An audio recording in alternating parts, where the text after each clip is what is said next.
Hello there. Welcome to the start of a new week. Welcome to day number 3 in this month of July. It's a Monday, and we're always glad to have you join us right here in the studio. Well, from your end, my name is Benjamin Akakwa. I do this together with Bernice Abubedu-Lanza, and we're always glad to have you on board. Good morning.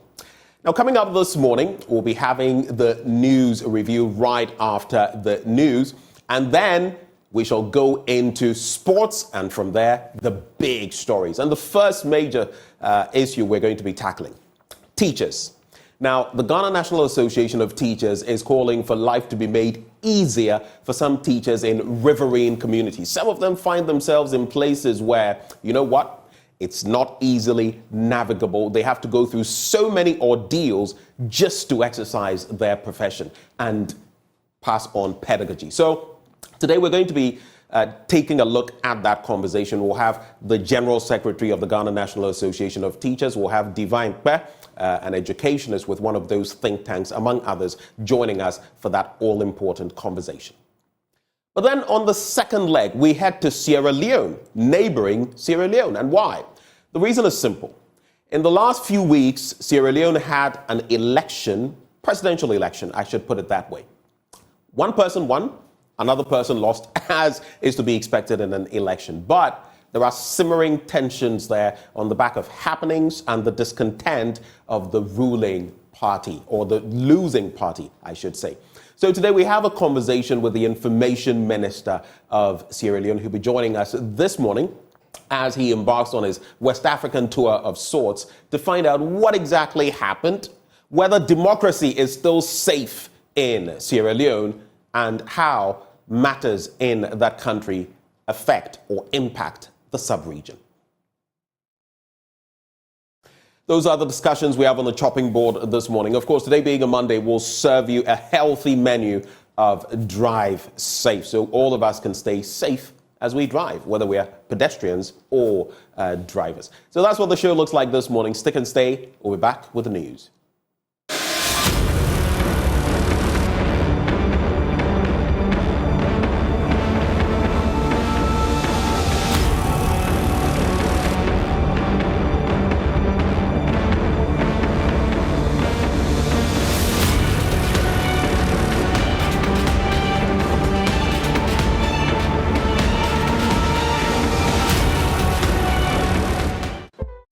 Welcome on the News Belt on the AM show. Let's get into our first story now. And President of the Bono Regional House of Chiefs, Osajefo Osiadeyo Ajimanbedu II, has appealed to President Akufo-Addo to intervene in the prosecution of Member of Parliament-elect for Asen North, James Gyakye Quayson.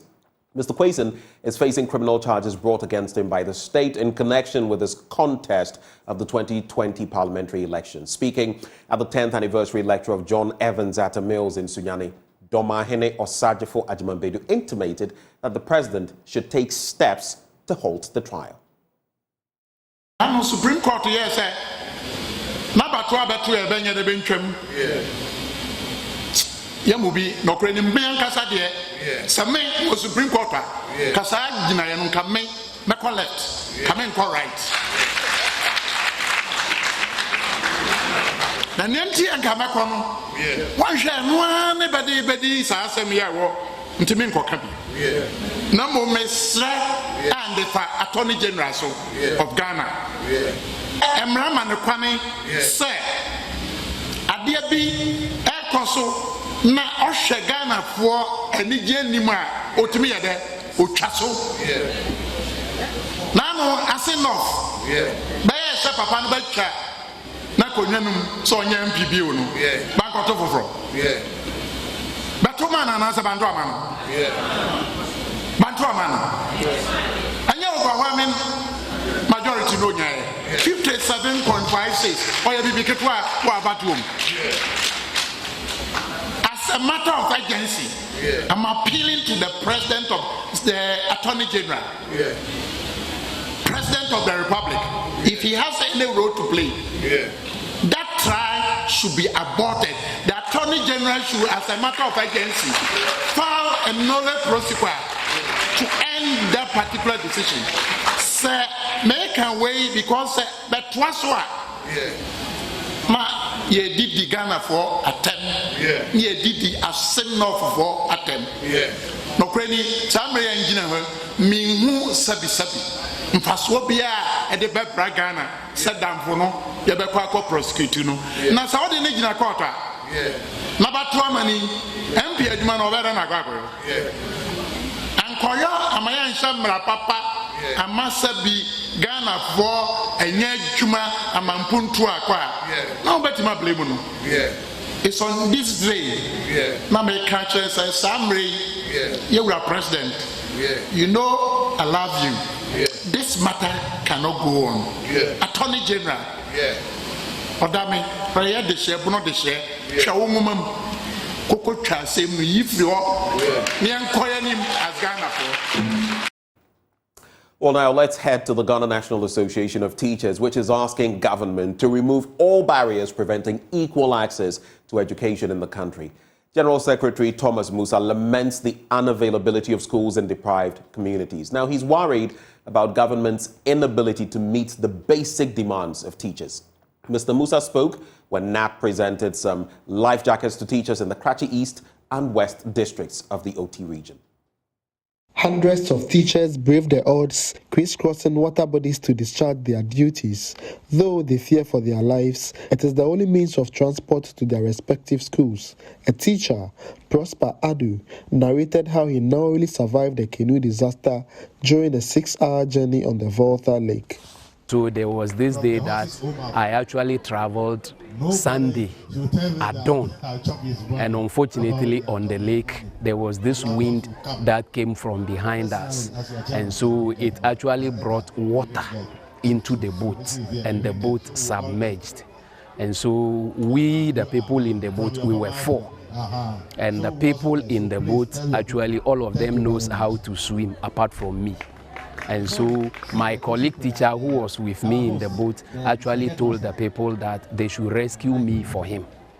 And the truth of the matter is that even in rescuing me, because I've not traveled on a long journey like that on the lake, I was even afraid when they put me on the boat that has submerged and they were able to pull it out. And so I fell into the water again. Then some of them followed me and brought me out and put me on the canoe and actually called for people to come and help us. In a bid to ensure the safety of teachers in riverine communities, NAT headquarters procured and presented 251 life jackets to the OT regional branch. The jackets would be distributed to teachers in about 36 basic schools in the Kratchi East and West districts. The NAT National President, Reverend Isaac Owusu, lamented the challenges teachers go through in underserved communities and called out the government. We are far behind time in implementing such policy. We already have them since 2009. But the sad thing is that the employer has never been able to implement the GES. So this time around, my General Secretary and his team are doing everything possible to make sure that there are members who find themselves in these hard-to-reach areas. The Ghana Education Service will have no excuse than to make sure that whatever is due them, that gross 20% salary as a sort of motivation, they can't give any excuse than to make sure that they implement them for our members. The NAT General Secretary, Thomas Tanko Musa, reiterated the need for the government to commit to achieving SDG 4. As much as we are not leaving anyone behind, we must ensure that nobody should lose his or her life in the course of seeking education. We've had too many of those things in recent times. So all that we are saying, that whatever we can provide for the children and the teachers to ensure that by 2030, we ensure that everybody and nobody is left behind. That is what we are working towards. And so we need to ensure that on the lake, they are safe. Look, Kratchi West, we've been told we have 46 communities, but only 21 have schools. So the question is, the 25, where will the children attend school? It means that they will have to cross. How will they cross? So it means that they need a life jacket. Government must provide them with the boat and all the other things that can help them learn. Remember, the Children's Act says that in all matters that affect the child, the interest of the child should be paramount, and that's our watchword. That leave no one behind, but also ensure that no child should die in the course of seeking education. The gesture is the sequel to an earlier one in 2002, where members lamented the jackets presented were inadequate. Fred Kwame Asari, Joy News, Kudokope. Now, on the next story, the Ministry of Fisheries and Aquaculture Development has closed the sea to artisanal and industrial trawl fleets for this year. The closed season is a fisheries management measure to replenish Ghana's depleting fish stock. Richard Kwejunako has more from a ceremony in Elmina to shut the sea. Appeal to fishers to desist from fishing and comply with the closure. On this note, I declare the season closed for artisanal canoes and inshore vessels from the 1st to 31st of July 2023, and for the trawl vessels on the 1st of July to 31st of August 2023. In the declaration to close the sea at Elmina, the declaration to close the sea signals the shutdown of the sea for both artisanal fishers and the industrial fishing vessels. The minister stated that the advantages of closing the sea far outweigh the disadvantages and urged the fishers to support the fisheries management measure born out of science. We all attest to the fact that the marine subsector has experienced decline in fish stock level and size due to activities of overexploitation and illegal, unregulated and unreported fishing, among others. The livelihoods of the over 3 million people and 187 coastal fishing communities that depend on the fisheries resources are being threatened by depletion or decline of fish stocks.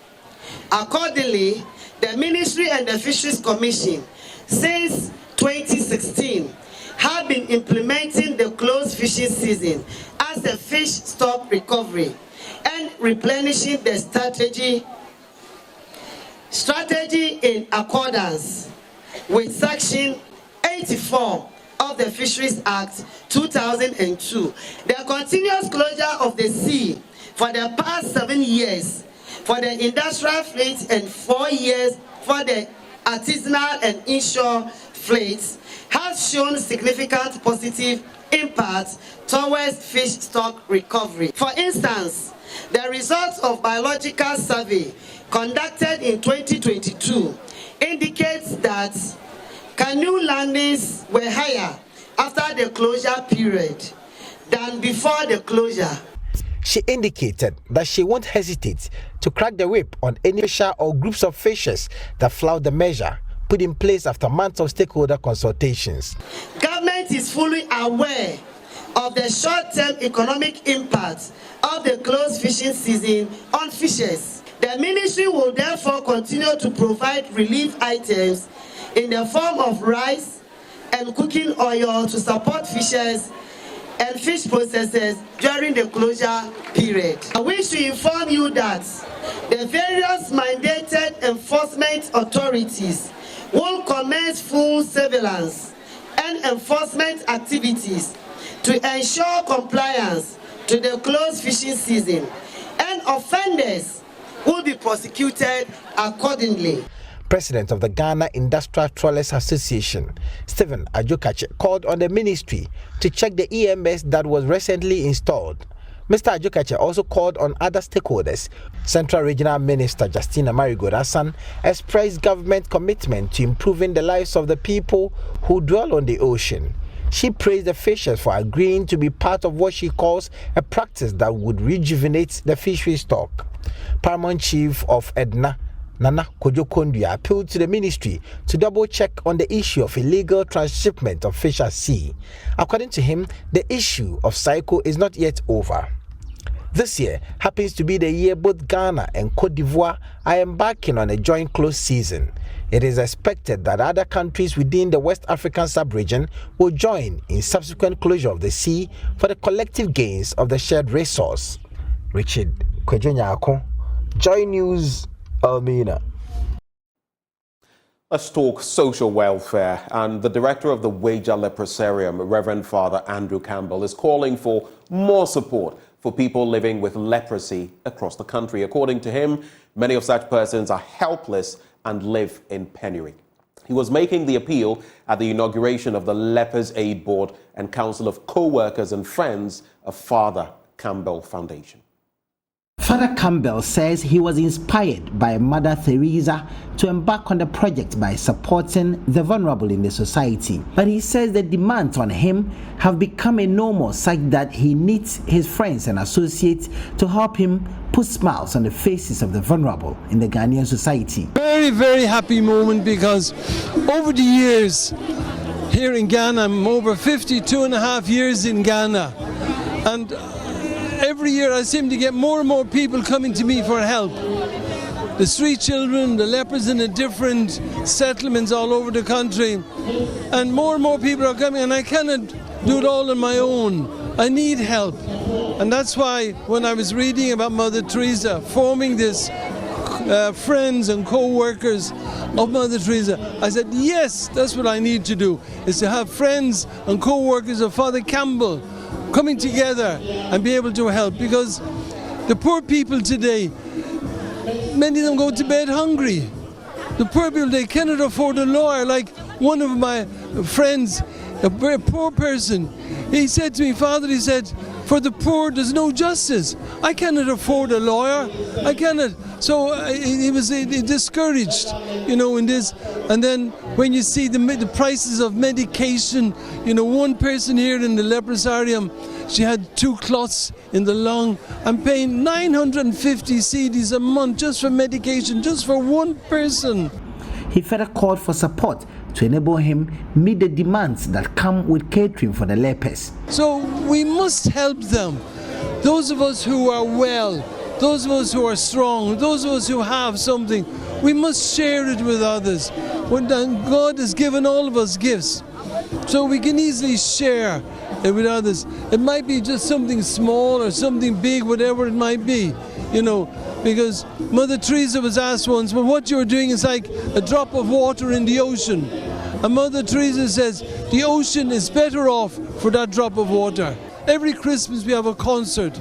So we'll be organizing our concert, and to get more and more people to come and donate and let people know what is happening. Because many people don't even know a time that Wager Leprosarium exists. They don't know. They don't know that every year over 250 new cases of leprosy in Ghana. They don't know that.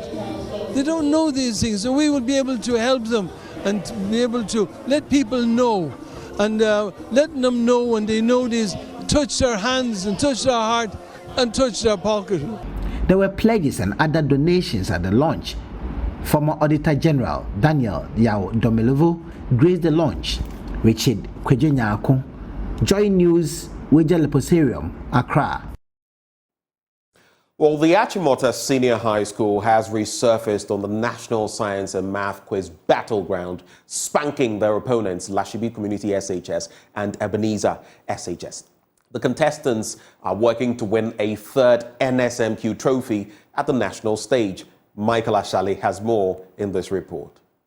We are brothers and our mother is at school. She will guide us all learning, so to learn that we may teach, so to subjugate ourselves that we may rule.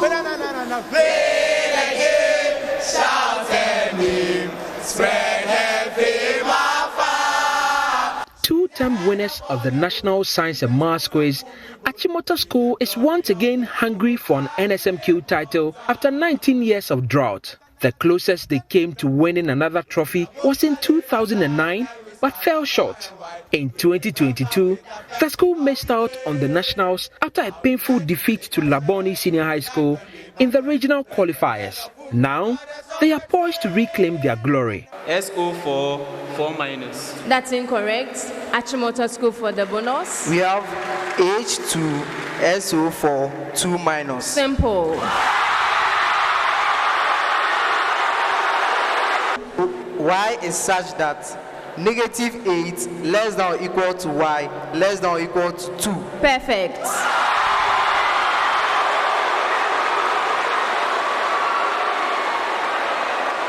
Achimota School, your major question. You have y equals 5 plus 4 sine x.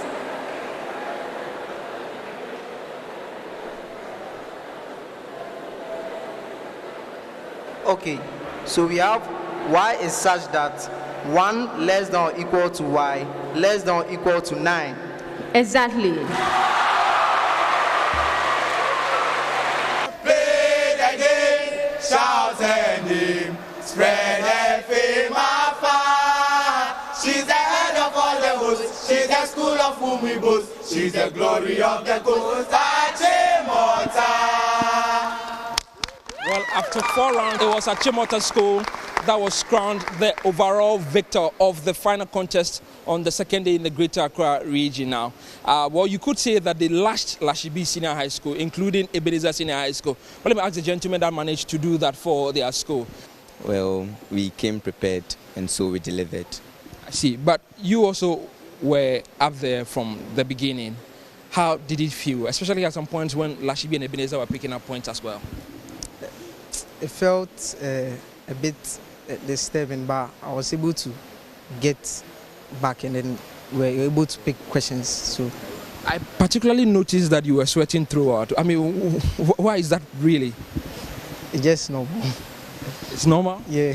I can only imagine what's going on in your mind. Yeah. I mean, your school hasn't been to the final since 2009, or? Yeah. 2009.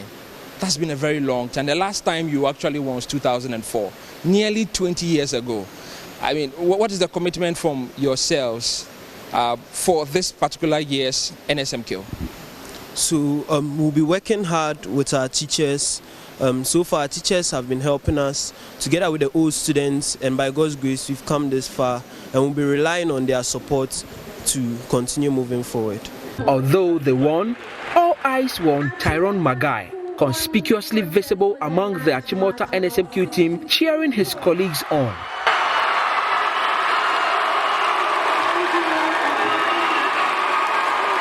Only 2 years ago, he found himself at the center of a controversy that shook the education sector when he had to fight to be enrolled in Achimota.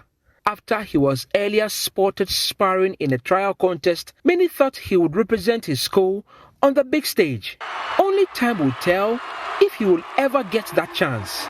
For now, he has been left out of the 3-man squad. Coordinator of the school believes that they are on course to unseat regional champions Presec Legon. We'll take each competition a step at a time, and we believe that we have what it takes to be champions. We were the first edition champions, so we are coming back strongly. In this competition, scores don't really influence the next one. What matters is going back to the drawing board to correct our mistakes and then move ahead from there. So you've heard from their coordinator and then the students themselves. They are going to prepare and come back stronger. And you've heard from them, they're also willing to prepare hard to unseat at least Presec and then deal with the other schools at the regional level. Let's see how that goes. For Joy News, Michael Ashale. Play the game, shout her name, spread her fame afar. She's the head of all the hosts, she's the school of whom we boast, she's the glory of the coast, Achimota.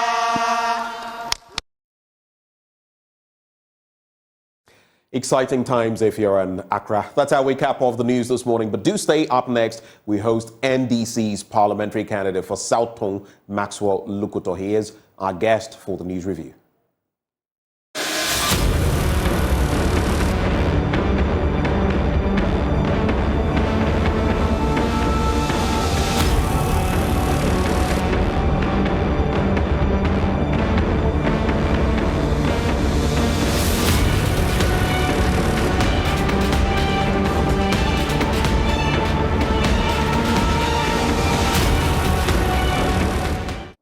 Well, thank you very much for staying with us, joining us for the AM News Review. And we're hosting the NDC's parliamentary candidate for South Tone, Maxwell Lukuto. He is our guest this morning. Good morning, Maxwell.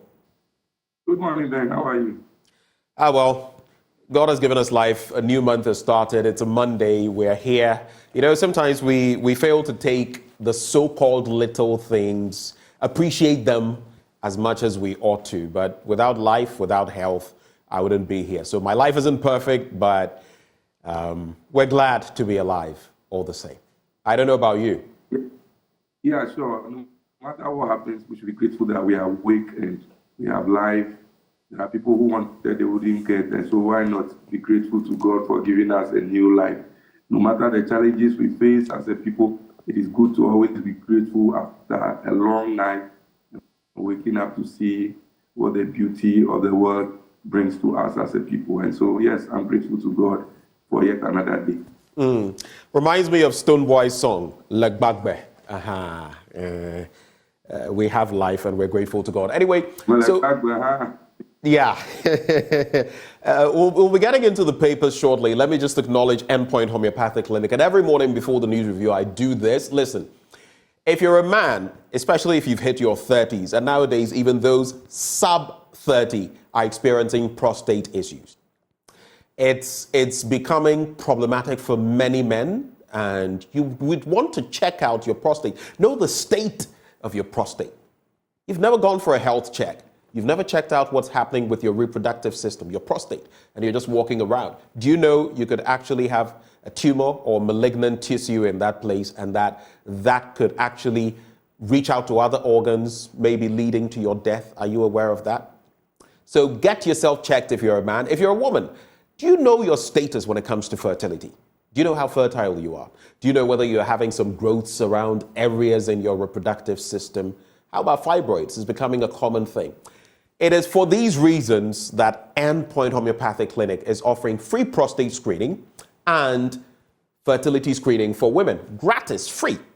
All you need to do is head to any of their outlets in Ghana. Now, here's where you can locate them. Here in Accra at Spintex opposite the Shell signboard. In Kumasi, Kronum Abwehia behind the Angel Educational Complex. Then there is Tema Community 22.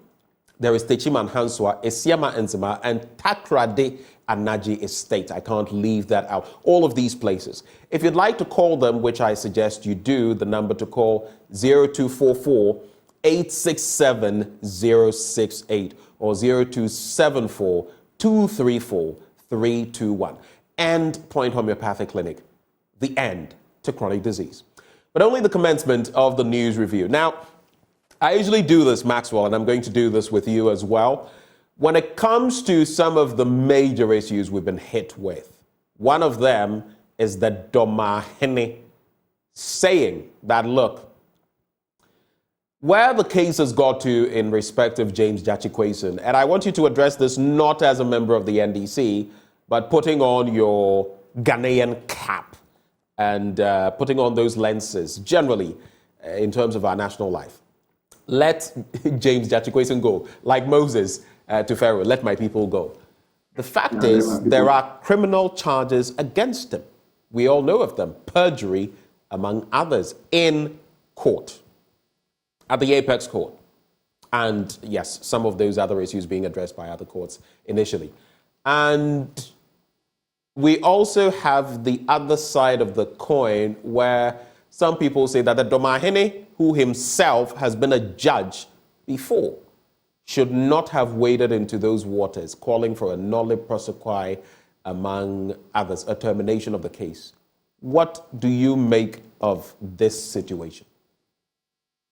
It's an interesting situation, and when sometimes people feel that they are more or better placed to discuss public issues rather than some other people in society, it makes me laugh, because we all are Ghanaians, and for me, these are the very people whose voice we should be hearing in issues of this nature. The Domahini, as a person, somebody I personally know. Don't forget, I am a surveyor and I do services for the court. And so I have met him on few occasions when I was making presentations to the court. He's an astute judge who looks at issues dispassionately. And so I have learned under his feet as a surveyor who makes presentation to the court. And I wasn't surprised to hear him speak on this matter. For me, these are the people we should be allowing to engage in national discourse. Because sometimes if you are not a lawyer, you speak about some of these things, it doesn't make sense to people who claim they are in the legal fraternity.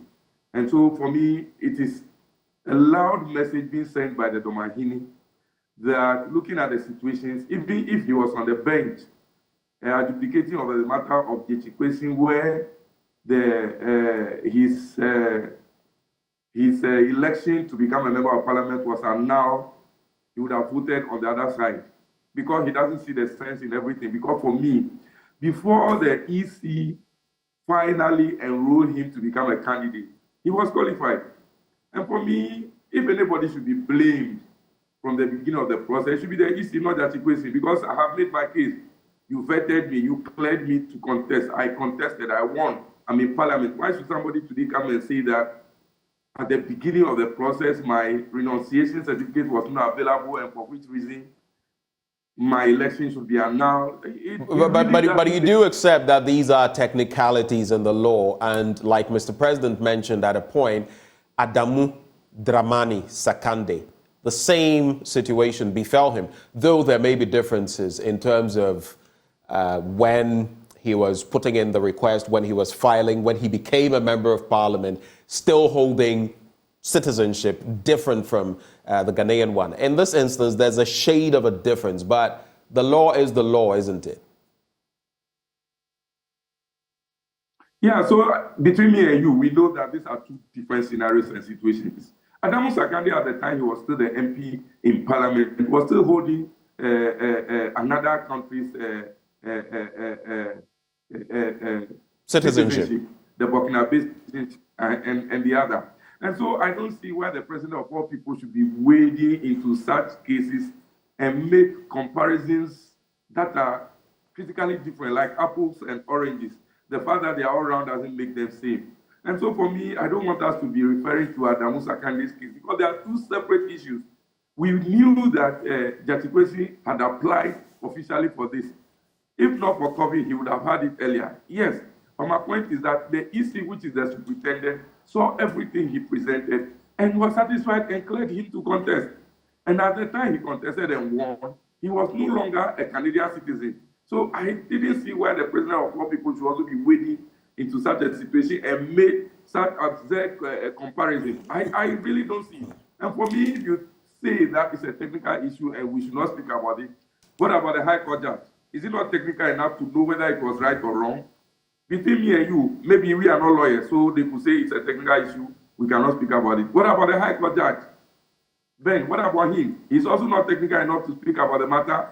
So for me, these are things we should see beyond the ordinary thing of law. It's about persecuting him. It's about decreasing the number of the NDC in parliament. It's about they wanting the number to do whatever they did with as against the will of Ghanaians.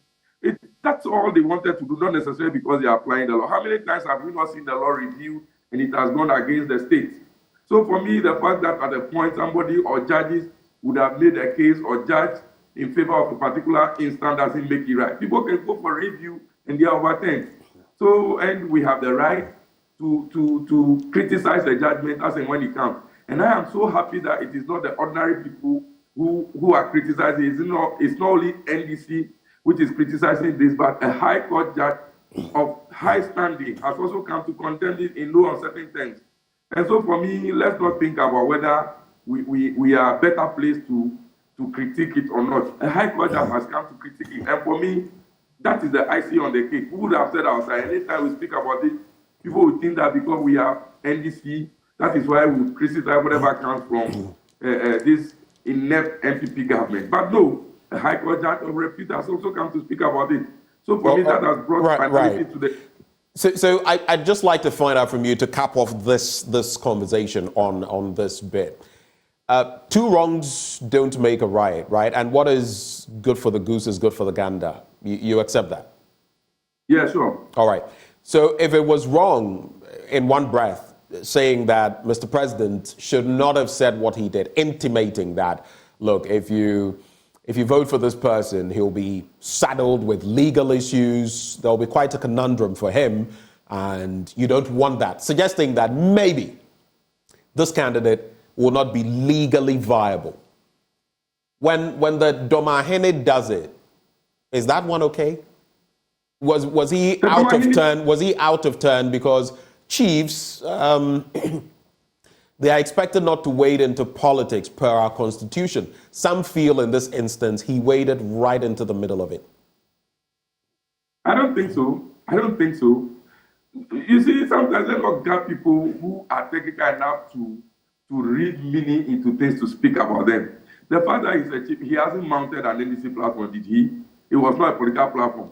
It was a letter in memory of our former president Tamils. And what prevents him from speaking openly about the ills of society that he thinks are wrong?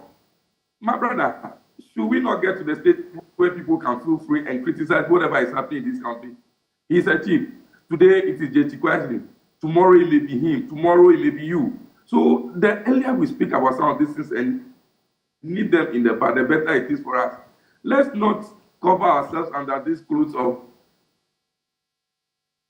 oh, you are a statesman, you are a chief. Only prevents them from being politically active. And in this instance, he wasn't. And so the president of the land, the speech he made, the conclusions he made, the deductions he made, they were prejudicial. You see, so for me, what he said, it's about criticizing the judgment that was given and what is actually on the table now. That if he were there, he would advise them to enter a nollie prosecutor where they could stop the case all over. Because the question he asked is that what benefit will it really be to us as Ghanaians? Chasing him, prosecuting him for criminal charges, and at the end of the day, what do you receive as a reward? The person has gone through the election. He has won convincingly more than even the first time. Actually, he got, in this instance, he secured about 200 fewer votes, but he got a higher percentage in terms of overall votes cast. That is the situation. So for you, a nollie prosequi, entering a nollie prosequi would be the way to go. Yes, sure. It should be a way to go. And for me, if not, government will still continue to be disgraced. They will be disgraced because some of us who are not, yes, of course, lawyers, sitting behind, and once the High Court judge has said it, it means that he could also see what some of us ordinary people are seeing. All right. And so they should really enter a nollie prosequi and then forget about whatever is happening. The guy has won, he's been re-elected. The people have told them in their face, in spite of all the negative things they did on the ground, the road construction, and the money they shared, and all the things they did, the people of Asino still said that this is our man. We are going to vote for him. Send him to prison. We still love it. After all, Kwame Nkrumah came from prison to become the president of Ghana. Mandela came from prison to become the president of Ghana. Right. So for me, the more they persecute him, the more they make him popular, and the more government will be made unpopular. Right. And word on the streets from the grapevine is that there actually could be more of such cases in Parliament. Well, let's get into the Daily Graphic newspaper. Protect, invest in public media. That's according to the Speaker. Now, the Speaker of Parliament, Alban Sumana Kingsford Bagman, has extolled the importance of the media in nation building and called on all stakeholders, especially the state, to support them. He stated that no institution, including Parliament, could succeed without the role of the media. The Speaker insisted that media institutions were a priority that every president had to hold dear and invest in. Quoting him, he says, "In practical terms, you are the movers and shakers of politics and development. There is no doubt about that, and it is the reason every president should hold dear and invest in it," Mr. Bagman said.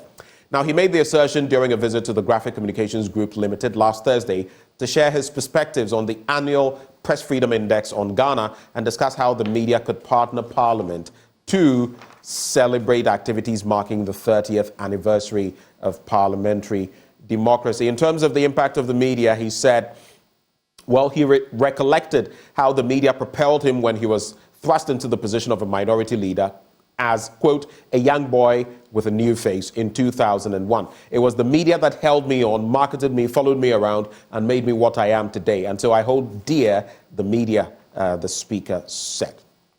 There's also GIA graphics sensitized public to importance of insurance. Beyond Martyrs Day, address human rights abuses, Reverend Opuni Frimpong tells lawyers.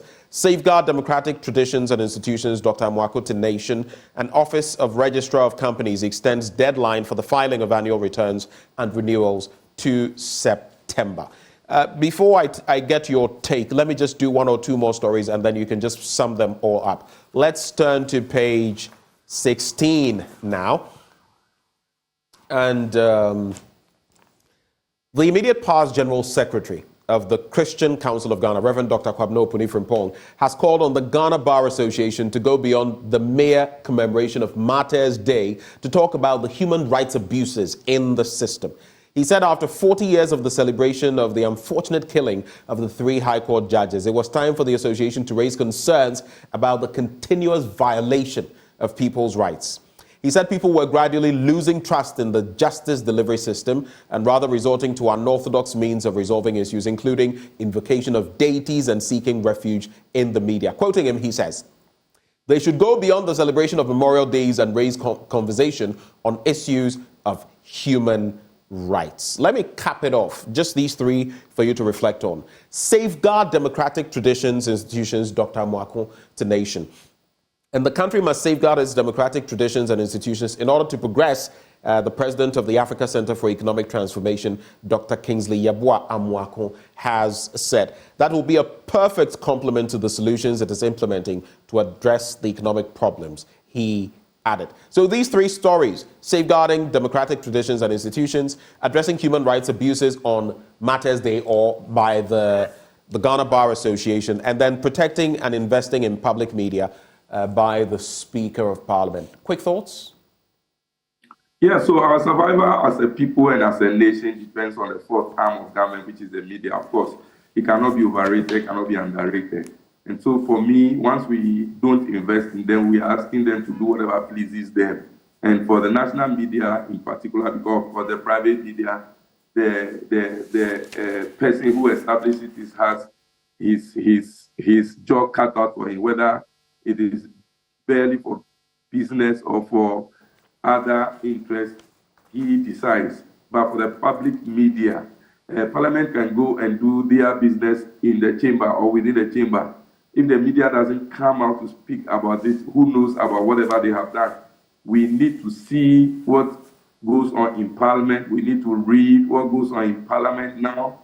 With the online stories, we will read and know about exactly what went in, who said what the decisions are finally. And so once they are not properly invested into, they could do their own thing, twist stories to suit whatever situation they are in. Yes, of course, the private media, most of them, I wouldn't say all, most of them are not being properly run, and they are under the behest of those who may want to induce them in some way or another. There are times we hear about stories that's supposed to be aired, and people go behind the scenes to make people stop airing them and all those other things based on maybe what they can dole out. And so for me, it is a good call by Bagby, especially for the public media to be supported in every form and shape. For instance, we have the Ghana news agencies, and then they are up to their task, and then they can always put stories that people can feed on, other media houses can feed on. Even if they are not able to go physically, there is a source they can get this from. So for me, it's a good call by Bagby. He cited himself as a typical example, how media has helped him to get to wherever he's gotten to. And for me, it's a good thing. Once we don't allow the media to operate the way we expect them to, then it means most of us will be left in the dark. We wouldn't be too sure exactly what situations are on. We cannot check on the executive and parliament and then even the judiciary. And so for me, investing in them is key. Now, back to the situation where judges and then the Ghana Bar Association usually every year meet and only mark the Martyrs' Day, like has been said. We should think critically about the other issues of human rights abuses that go on daily basis within the country. And so for me, the last time I was shocked to see them only descend solely on Honorable Kwame Agboja for criticizing the Supreme Court judge that retired, citing some of his judgments that he felt that were not the best that we should be taking as a people and as a country. And they had to descend heavily on him. I feel that they should allow people to criticize them as and when we feel they are not doing their best. They are not thing gods. They are human as we are. Yes, all of us belong to a professional association. The fact that they are part of the court system or the judiciary doesn't make them sacrosanct and that they cannot make any mistake. We are liable to making mistakes. And so sometimes for me, like I said, they should be thinking about the human rights abuses that come on a daily basis and want to speak about them rather than just holding everything to their chest and concentrating on whatever happens. You see, there's a notion in this country that judgment is not for the poor, it's not for you in the village, it's for the rich, it's for the affluent in society, it's for very notable people. And so somebody can just unjustifiably take you to court. And once you are not strong enough, especially with your pocket line up to go behind the scene and see people, you have not getting justice. We saw a lot of chiefs complaining about this. And for me, it is high time they begin to look at us as the people for whom they are fighting for. Okay. They are not fighting for themselves. So it's not their image that should be most important to them, but the freedom we enjoy as a people that they should look at. Okay, so I get the point you're making. I don't think anyone is saying that they are sacred cows, that they cannot be criticized, but the point is to what level of criticism and how does the person go about it. So it's a two-way street. I concur with you, but there's also the other end of knowing, seasoning what you say, because that is also a bastion of our democracy, the judicial system, the third arm of the realm. And if we lose that, you know what the consequences would be. And trust in that system is also crucial to the development of our, I think we should still say, budding democracy. Yes. Well, on page 5, Human Rights Watch accuses Burkina Faso of killings. A slew of extrajudicial killings, forced disappearances, and instances of torture by Burkina Faso's military has terrorized communities in the country's northeast this year, according to a Human Rights Watch report released. And there's also Mali's junta partially reshuffles government. Those stories on page 5 of the Daily Graphic. But let's quickly get into the Daily Guide. And we have just about a maximum 5 to 6 minutes, Maxwell. So try to lump these together within the time we have. Bawumia Alan Cash at vetting today. Story on page 3. Government averts Dumso. Also on page 3. NDC marks Professor Mills' 10-year anniversary. Of course, that unfortunate incident 10 years ago on July the 24th. Then Ghana gets accreditation service law, and let's use public funds judiciously. Dr. Stephen Amwa, Deputy Minister for Trade and Industry, says so. But let me go to page 3. That's where I'm going to focus. The cast of the new Patriotic Party presidential contenders for 2024 seems largely set as the party begins vetting of applicants today, Monday, July the 3rd, 2023, with Vice President Dr. Mahamudu Bawumia and Alan Kwadwo Kyerematen on the first schedule. Mr. Kyerematen, the former Trade and Industry Minister, will first appear before the 9-member vetting committee, which will be chaired by Professor Aaron Michael Quay, the former Speaker of Parliament. As part of the MPB's presidential nomination process, the committee will look into the aspirants' competence, qualifications, and contributions to the party. Mr. Kyerematen will be followed by energy specialist Kwadwo Poku before Dr. Bawumia takes his turn on the hot seat of grilling, according to Evans Nimako, secretary to the vetting committee. Let me lump it up with government averting Dumso. In a last-minute effort to prevent a major power crisis, the government has made a payment offer to the independent power producers after an emergency meeting held on Friday, June the 30th, 2023. And, of course, that is on the back of the 30% demanded by the IPPs. Quick thoughts?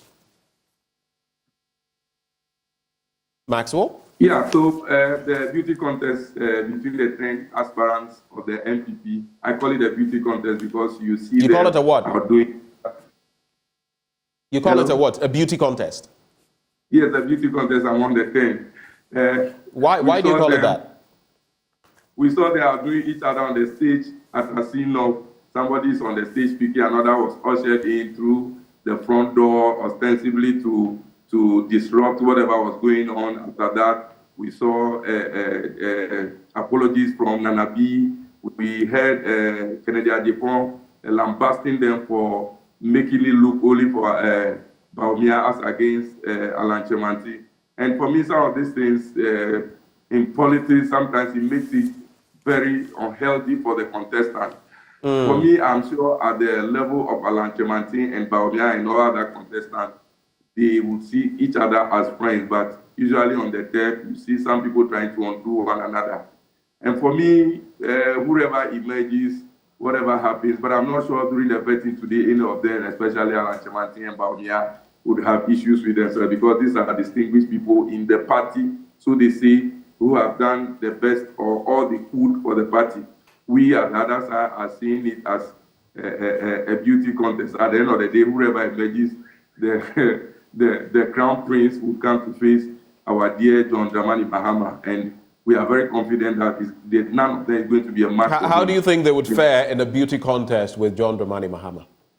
So that's what I'm saying, that I don't think any of them can match up. Looking at the situation we are in, we are just hearing that Dumso has been averted. Averted by who, by how? What percentage had the IPP is looking for? How much were they offered? We heard John Dramani Mahama, the former president of Ghana, last week, passionately appealing to them that they don't take us back. And I'm sure they've listened to President John Dramani Mahama, for which they have toned down on their intent to go on whatever they want to do to shut down. And I'm not too sure how much has been given to them, but I'm not sure it's up to whatever they are demanding. We are actually sitting on a time bomb, and it's just a matter of time. If they decide to switch off, we'll all go down again. John Dramani Mahama has been somebody we have all lambasted for causing doom. So he's the very person who is being blamed now for giving us excess power. And it really doesn't make sense. If the person has given you excess power, you cannot manage it well to suit our situation. How do you go back blaming him?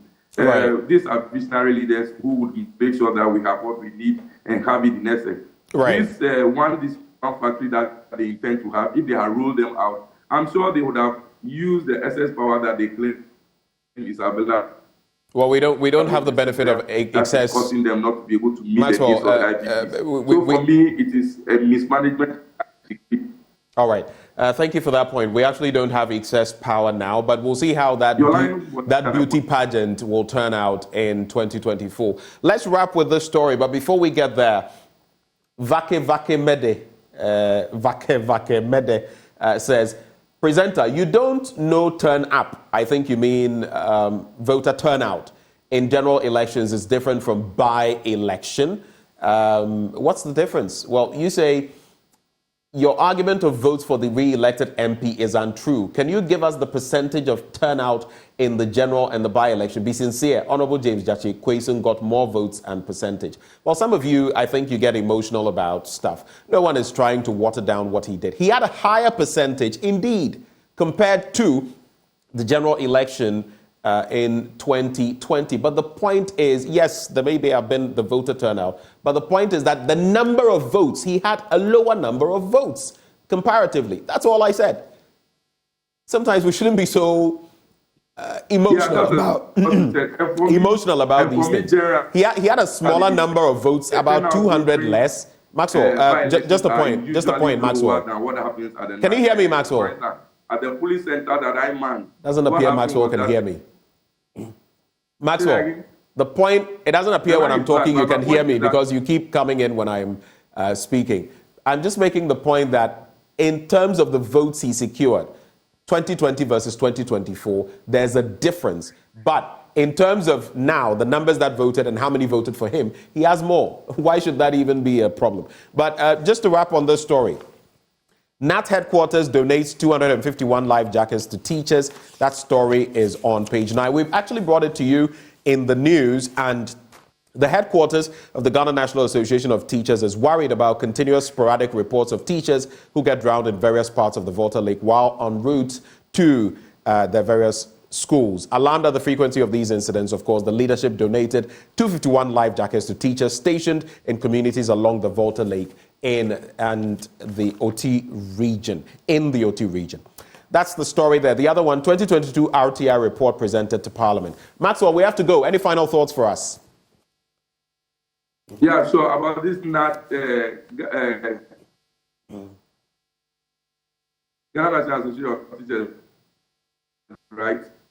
Donating life jackets to teachers in remote areas, and especially things that the NATMO that we have in every district is supposed to be doing. The last time we saw a story where whatever NATMO was giving to the people was self-standard, it was not really going to protect them. It's a good show by NAT. this is a failure of our national institutions to protect the lives of people who they have been put there to protect, and it has to take individuals and associations to come to the aid of their teachers. It's a good show by NAT, and we must commend them. And then say that government is not living up to its expectations to make sure that the people they post to do the remote areas and overboard communities to teach, they are not protecting their lives. And so for me, we have to commend NAT for a good job done. And say that NAT will live up to expectations and make sure that our teachers are safe for our children. Thank you. Make sure that they teach them and get us all safe. It's been good having you join the conversation as always. Maxwell Lukotor, he is NDC's parliamentary candidate for South Tone. Max, have a good week. Good week. Thank you so much. All right. And that's how we cap off the news review segment. It's been brought to you by Endpoint Homeopathic Clinic. If you're a man, they're offering you free prostate screening. If you're a woman, free fertility screening. All you have to do, make tracks to their various centers across the country. Here in Accra, at Spintex, opposite the Shell signboard. Kumase, Kronoma here behind the Angel Educational Complex. The Stakrade Anaji State Tema Community 22. Techiman Hanso and Siama Enzema. If you want to call them, which I proffer for you, reach them on 0244 867 068 or 0274 234 321. Endpoint Homeopathic Clinic, the end to chronic disease. But sports is up next. We have all the filler coming up for you. Do stay.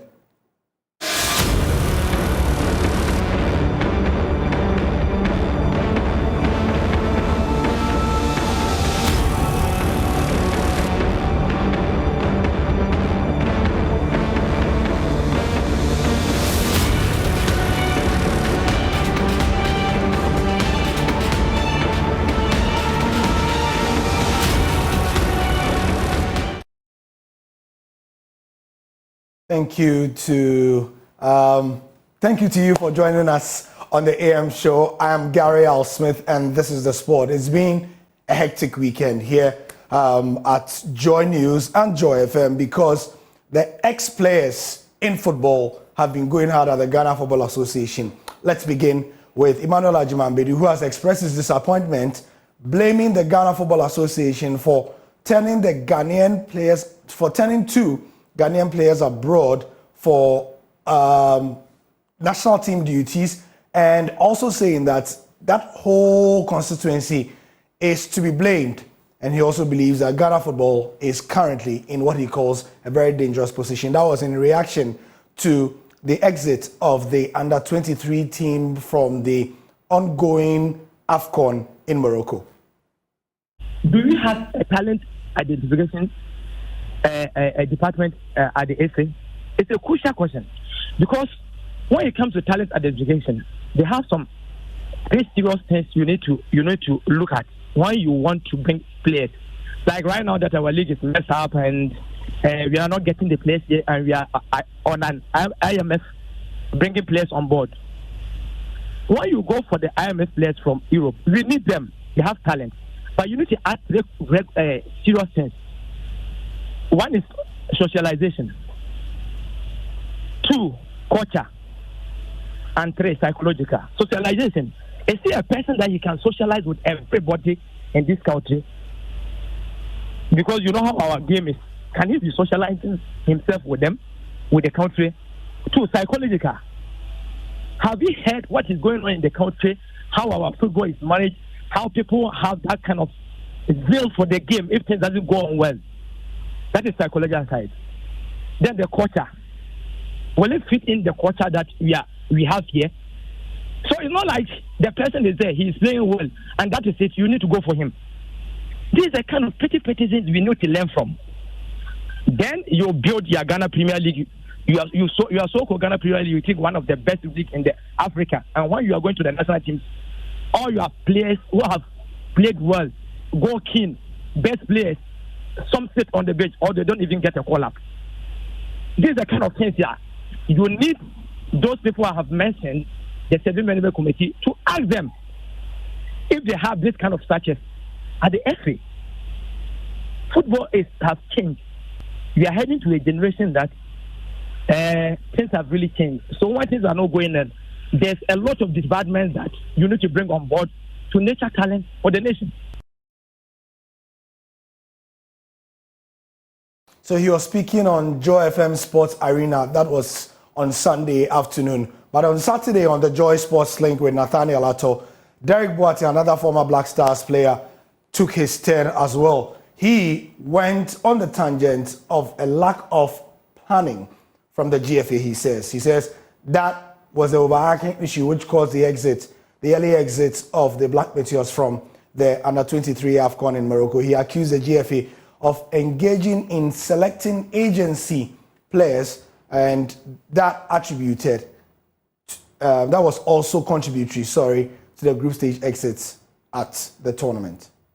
Time with poor people in charge that look, they don't need to take anything from players, or they don't need to, do the right things. You understand? Because if you can see some of the players they invite, even sometimes you can ask some of the players in the camp, they know some of their colleagues doesn't deserve to be there. I've spoke to a lot of them. So you can see a player playing down, another player sitting on the bench, and he knows that he's better than them, but he's playing. Why? You understand? Because this thing has been there. And for me, being a scout, it's about time, we change all these things. And for me, I know that to change Ghana football, to change a lot of things, all these things have to be stopped. We have to be fair. Players don't have to play in Romania and Serbia, and then you are inviting them to the national team. No. I think it's better you invite the local players who are playing in Ghana, because they are having competition better than the players who are playing in Romania and Serbia. You understand? So for me, it's about time we have to change all these things. We have to be fair. We have to be tough on our decision making. You understand? Look at a coach like Kingston. All the things Lai is doing, he's still assistant coach. All the things he has been learning, UEFA B, UEFA A, everything like going up and down, moving, he's doing well. But still, they haven't given a team to Lai. He's still assistant. You understand? So for me, it's not because he's my friend, I'm saying this, but I've seen his work, I've seen a lot of things that he's doing. We have to be fair. We have to be fair. And I don't know if the FA, I don't know how they approach this tournament. They haven't had preparation. They never prepare for that tournament. Like I'm saying, football has been played outside before you go to the field. And for me, we haven't done enough, to be in the Olympic Games. That's the results, because sometimes they think when you invite the players, then they have to go on the field and perform. No, it's not like that anymore. It's not like that anymore. So for me, I think a lot of things have to be changed. A lot. I don't know what the FA is doing. For me, I don't think they know what they are doing. They don't know what they are doing. So he was speaking on the Joy Sports Link. That's on Saturdays from 12:15 to 2 p.m. And like I said, Ajiman Bedu was speaking on the Joy Sports Arena. That's on Sundays from 4 to 6 p.m. on Joy FM. So what does the man at the center of it all say about these complaints? Ibrahim Tanko spoke after the exit, and this is his reckoning on why the team did not do well and went out. It's a very, very painful draw to swallow. After leading 1-0 in the halftime, and then come back to concede such a goal is a very, very bitter. Yeah, but that's football. We prepare ourselves very well to win the game, but at the end, we have to go with the draw, which is very, very painful for us. We prepare very well to get the 3 points to qualify, and after scoring the first goal in the first half, I can say what happened the last games, repeat himself, the lack of concentration is what caused us to concede the goal. So, like I said, it's very, very painful.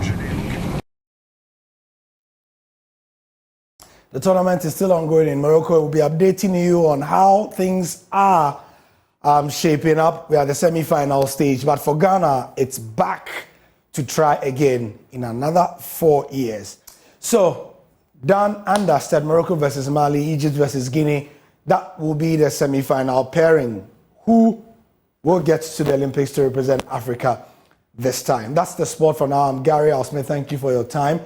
Throughout the day, we'll be bringing you reaction on that under-23 exit and what it means. Remember, you can get more on myjoyonline.com/sport as well.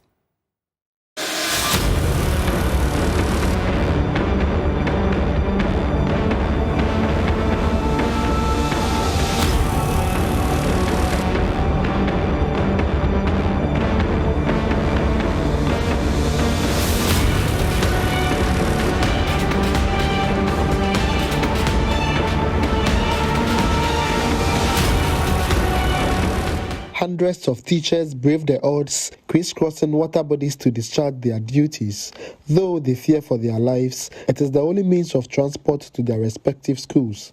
A teacher, Prosper Adu, narrated how he narrowly survived a canoe disaster during a 6-hour journey on the Volta Lake. So there was this day that I actually traveled Sunday at dawn, and unfortunately on the lake there was this wind that came from behind us, and so it actually brought water into the boat and the boat submerged. And so we, the people in the boat, we were 4. And the people in the boat, actually all of them knows how to swim apart from me. And so my colleague teacher who was with me in the boat actually told the people that they should rescue me for him. And the truth of the matter is that even in rescuing me, because I've not traveled on a long journey like that on the lake, I was even afraid when they put me on the boat that has submerged and they were able to pull it out. And so I fell into the water again. Then some of them followed me and brought me out and put me on the canoe and actually called for people to come and help us. In a bid to ensure the safety of teachers in riverine communities, NAT headquarters procured and presented 251 life jackets to the OT regional branch. The jackets would be distributed to teachers in about 36 basic schools in the Kratchi East and West districts.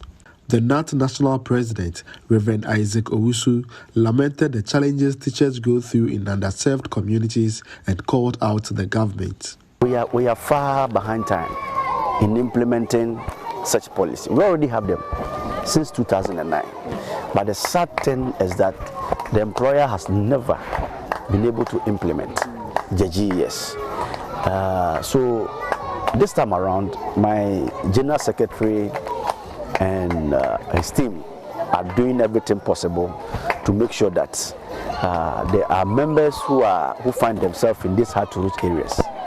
The Ghana Education Service will have no excuse than to make sure that whatever is due them, that gross 20% salary as a sort of motivation, they can't give any excuse than to make sure that they implement them for our members. The NAT General Secretary, Thomas Tanko Musa, reiterated the need for the government to commit to achieving SDG 4.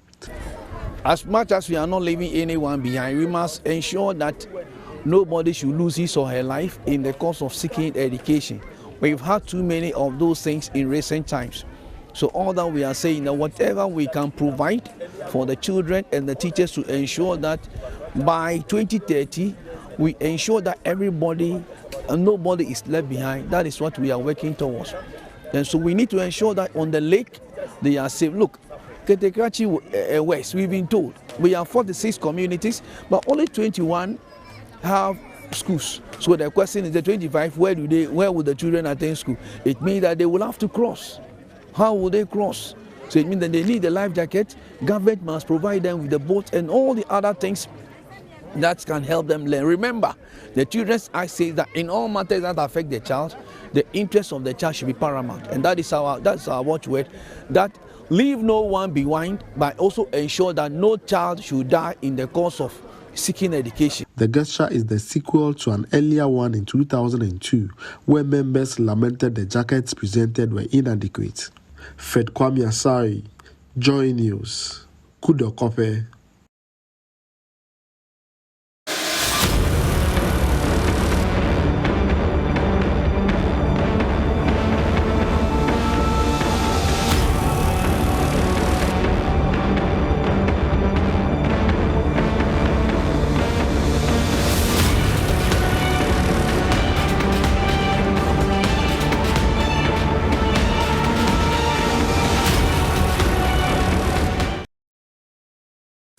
Well, welcome back on the AM show. We're talking education, of course, and the Ghana National Association of Teachers is calling for a better situation for teachers. They are saying that they want government to make the life of teachers better, especially those in riverine communities. NAT is worried about the struggles of these teachers in their quest to make academic work easier for their students. Now, joining us for that conversation, we have Thomas Musa. He is General Secretary of NAT. Dr. Peter Anti is Executive Director, Institute for Education Studies, and Divine Kwe is Programs Manager, Africa Education Watch. Gentlemen, a very good morning to you. Good morning to you, Divine Kwe, in the studio. Good morning to Mr. Musa and Dr. Anti as well. Good morning. Thank you. Good morning to yourself and to all the panelists. Right. I think it's only fitting, since those of you joining us via Zoom, you could face technical challenges. So let me start from your end. Mr. Musa, so you have brought this to the fore, and recently you made that donation to some of those along the Volta Lake in the OT region. But let's start the conversation off talking about the general situation of the teacher in Ghana. And then we can narrow in on those in some of those riverine communities and the many challenges they face. From where you sit, what do you get to see on a daily basis? So thank you very much. And then once again, good morning to the panelists, yourself, and to all the viewers. It is important to place on record that where we are now, starting from the rural area, is not good.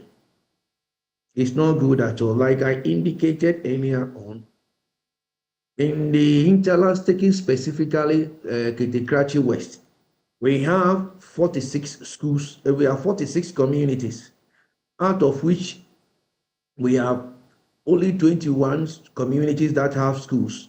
And therefore, the 25 other communities that do not have schools will have to travel to the remaining 21 schools to secure or to access education. The question is, how do they get themselves to those communities to access education? That is something that we all need to answer. They go there at the risk of their lives. Not they themselves alone, they go there together with their teachers. So that is the risk we're talking about. Aside that one, since 2009, the agreement was that a teacher who accepts posting to those areas, the person must be paid 20% of his gross salary as accepting postings to that particular to the underserved areas. As we speak, since 2009, it has not been paid, and it is something that we are fighting for, that it should be done. Recently, a teacher lost his life on the lake at Kitikrachi, and so to sum up the issues at stake, we think that if nothing is done, 2030 will come and meet us. And we will left many people behind, and not only leaving them behind, we have some of them dying in the course of accessing in attempt of they wanting to get education or quality education. And these are things that we are talking about, and we are asking that the media and all stakeholders and also the entire civil society organizations, let us all come on board. Look, the children there, when you go and see their condition, and my brother, you shed tears for them. And it looks like those parts are not part of Ghana. The only time you see politicians going there, it is only when there's going to be an election. And once they go there and get what they want, they leave the people to their fate. And I think that must stop. That cannot stop. We must stop. We cannot push the children into child labor, deny them of their teachers. Look, the issue of sanitary pad, they don't have them. Life jacket, they don't have them. Looking for boat to go to school, they don't have them. Time will not permit me to mention all those things. Why? What crime have they committed? What crime have they committed? Or what have they done against us? That we are telling them that are they not Ghanaians? Don't they deserve part of the national cake? And we are saying that enough is enough. We must remember them. They are our people. We don't have anything to do than to help them also to get their fair share of the national cake. And look, the final thing I want to say is that I always been saying that, look, assuming these children were to be 18 years, wouldn't they have been holding a press conference? Well, they have gone on demonstration and all that. But because they are children, nobody is listening to them. And when West come to West, they go into child labor. So, Joy, I want to commend you this morning, at least for the time that we devoted in getting this thing done. I believe that it should not end today. Let us remember, they are our children. We have our mothers there. We have our fathers there. And the only way we can break the cycle of poverty in those areas is by education. Thank you for those initial comments, Mr. Musa. Let me come to you, Dr. Peter Pateanti. For you, what is the general state of the Ghanaian teacher? And how far away are we from, let's say, the benchmarks internationally that you would expect when it comes to teaching? I'm not even trying to compare us to the Scandinavian countries who are way up there, but averagely. Yeah, thank you very much, and good morning to your listeners and viewers. I think that I've never been a fan of how we treat teachers in this country. From the time that some of us entered basic education until this time, with our experience with teaching and all that, the Ghanaian teacher is not giving his right place in the sphere of things, and that cuts across whether it's through promotion, whether you are talking about conditions of service, or you are dealing with the environment that they work. The Ghanaian teacher is not treated fairly, and I make this point because even in the urban areas that we are talking about, most of the teachers, some of them, do not have the requisite teaching learning resources that they need to be able to deliver education that they are mandated to do. So if those in the urban areas do not have these resources to do what they are supposed to do, what about those in the rural settings who sometimes would have to travel miles to be able to get to a school which is filled with reptiles? Sometimes they have to cross rivers, sometimes they have to use their motorcycles, and all those things in their quest to help students learn.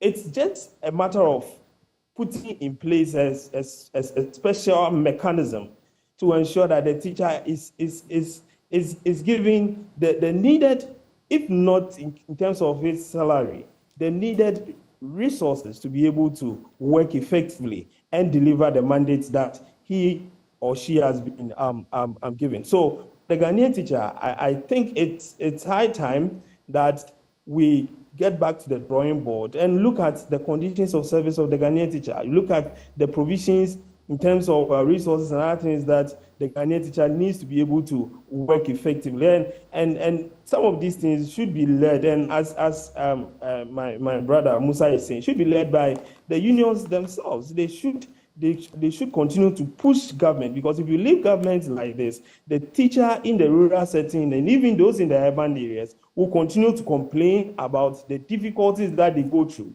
And unfortunately, when results come and it is not in good shape, we turn around to blame the teacher. Surprisingly, when we were doing COVID, I mean, in the period of COVID, you saw how parents were complaining about when school reopens. Even when students go on vacation, you see how parents react. So we understand the enormous burden on the Ghanaian teacher, but unfortunately, we have not been able to structure our system in such a way that we'll be able to get the commensurate compensation for the teacher because of the enormity of the work that the teacher does. So I think that we need to sit down and have a second look at the provisions that we make for the Ghanaian teacher. And that should definitely be led by the teacher unions and all of our stakeholders, so that we push government to have a second look at the conditions of the Ghanaian teacher. Thank you for those initial comments. Let me come into the studio now. Divine Kwe is here. Divine, what would you make of the state of the Ghanaian teacher? You know, it's often said that the reward of the Ghanaian teacher is in heaven. We all want to make it to heaven, right? Yes. But what if you don't get there? So, but what if you don't get there? That's a good one. So if you don't get to heaven, then you ought to have got your reward elsewhere, which is here. Yes, you must get it here. And it's very important that we prioritize teachers when it comes to their condition of service. First of all, let me commend NAT for the step they've taken to supply life jackets to the pupils and their teachers. It is very important that we prioritize that when it comes to children that are in island communities. Their safety is very important. So NAT, thanks for that initiative, and to encourage you to map up other communities that are in island communities and help them as such. Right. Then, you know, the quality of teacher and then the adequacy in the classroom is very important when we want to achieve the SDG 4. So if you look at the SDG 4, one of its targets actually puts premium on supplying adequate qualified teachers. And if you look at our education strategy plan, we have also made mention of that. And one of the policy objectives in that particular plan is to improve mechanism for teacher management, which includes how teachers are recruited and deployed and also retained, especially in the underserved areas of the country. And in 2019, we have developed a roadmap on how we want to manage teachers in terms of their deployment and also for retaining teachers that are in underserved communities. But at the end of the first medium term of the education strategy plan, that ended in 2021, from 2018 to 2021, CDD actually did an evaluation of the first medium term plan and was realized that we still have over 5,200 classrooms in underserved areas that are without teachers. You know, basically because teachers are not accepting posting. I was just about to get to that. Teachers refusing postings. Exactly. They are not accepting posting, or even if they accept posting, averagely, they spend less than 2 years in such communities. So teacher attrition in such area is so high.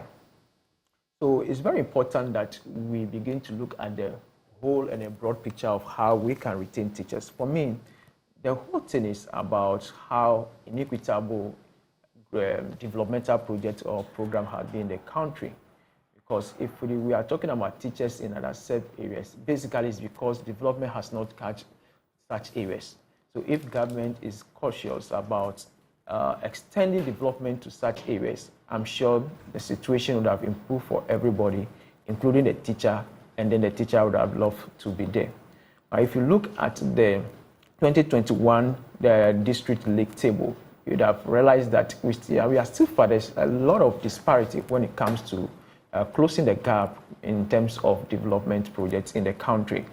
For instance, when you take basically access to safe drinking water, while some districts, the inhabitants have 100% access to safe drinking water, there are communities that you can still find less than 1% of the inhabitants having access to safe drinking water. If you take a district like Nanton district, only 1% of the inhabitants are having access to safe drinking water. And then also in terms of sanitation facilities or access to sanitation facilities, while we are attaining 100% access in some districts, and I'm using district generically, it can be a municipality. So some districts still don't, or inhabitants still don't have access to sanitation facility, and then also electricity coverage is still low in many parts of the country.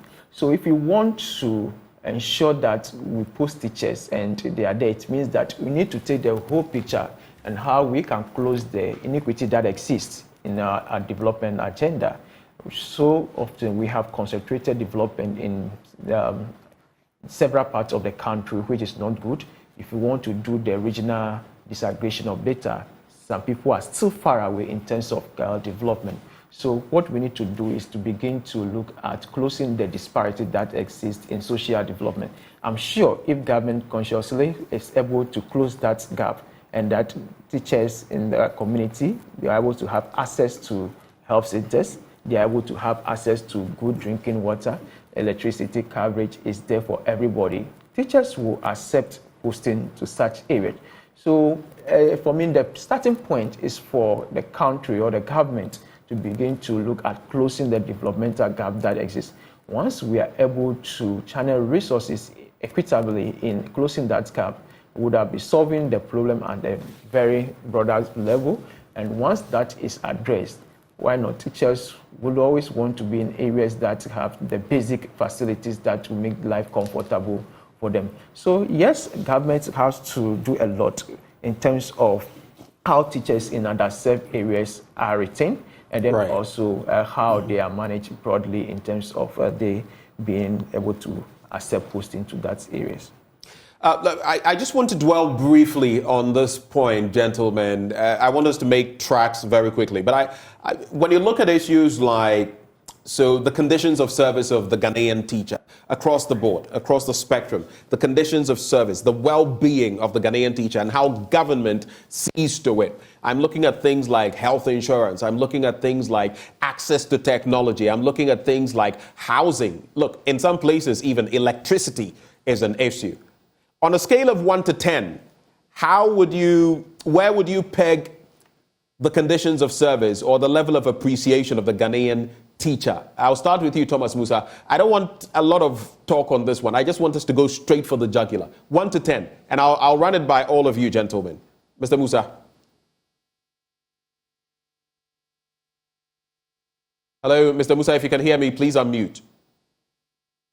Yes, I'm saying that given the scale, I'm sure we should be around somewhere 3. We've not gotten anywhere. We should be around somewhere 3. What would explain the figure of 3? 3 out of 10 is a fail grade, so why 3? Certainly, we should be around somewhere 3. Look, most of the things that the teacher will need to deliver is not there. When you employ a staff, the employer has 3 main duties. You employ a competent staff. Number 1, you provide the competent staff with all the tools, the equipment that the competent staff needs to deliver. Then the last one is supervision. But here we are. The kind of tools, the equipment that must be provided, they are not there. The kind of compensation that must be given to the teacher, those things are not there. Teachers travel, into very difficult areas. Some of them lose their lives, among other things. And all these things go unnoticed, among other things. So, regarding the tools, as we speak, time will not permit me to tell you. And I've been talking about this one. Capitation grant is in arrears for over 3 years. What do you say to this thing? And when the teacher is transferred, the transfer grant is not paid. The CISOs, the resources they need to go and get the school supervisor and all those things, they are not paid. GOGs to the schools are not paid. And even the running of the basic schools, the head teachers will have to look for money to run the schools. The later government will come and reimburse them, among other things.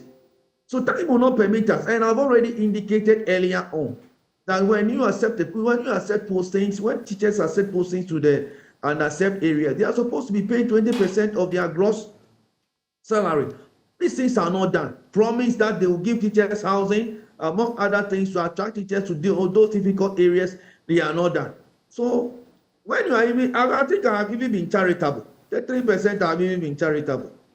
Thank you. All right. So the 3, which is 30% basically. So 3 out of 10. Yes. Just a quick follow-up. Has the Ghanaian teacher become worse off now comparatively? Since you are giving such a low grade, is the Ghanaian teacher better off now or before? So for what I'm trying to say is, where we may be at 1 or 2 earlier and now 3, though it is bad, it's an improvement, or have we retrogressed? It's a cumulative thing. You see, it will be difficult to locate it to one particular regime and say that it's a cumulative thing. You see, as you are going along, some of the things will go up, appreciate a bit, and some also deteriorate. So it is a cumulative thing, and it will not. You cannot describe as a summative thing or this thing happen at one particular time. It's a cumulative issue, and we need to find the way best of addressing it. Let me give you an example. And I was happy Dr. Auntie was maybe mentioning. Recently, when the NTC published the result that 85% of the people who sat for the licential exam failed, and we are talking about only 15% pass. The question we need to ask ourselves: did the students those who could not make it, were they at KG? Were they at the primary school? Were they at the JHS? Did they go to the universities? Did they pass all these exams? And finally got to the NTC and they could not make it. It should be a wake-up call for us that there is something wrong with our educational system in terms of what the teachers are teaching, in terms of the kind of resources we provide and all that. And we need to arrest the situation as soon as possible. We should stop paying lip service to the education system because that is our future. And that is the only weapon to break poverty. Right. Same bit to you, Dr. Anti. What would be your score and why? Well, if the General Secretary of NAT says their conditions of service are, he will rate them at 3%. I cannot go beyond that. Well, it's not 3%. It's 30%. He said 3 out of 10, which is... Oh, okay, 3 out of 10, yeah. I was going to say 1 out of 10, seriously. Because I have to state... Clarify, are you saying 1 out of 10 or you were going to say? Are you saying it? 1 out of 10? I was going to give them 1 out of 10. But the secretary said 3, so maybe I would reconsider that and say 2%. 2 out of 10. And the reason is simple. I've never been a fan of the teaching profession, how it is treated in Ghana. Although I love to teach, I'm a teacher. I've been a teacher all my life.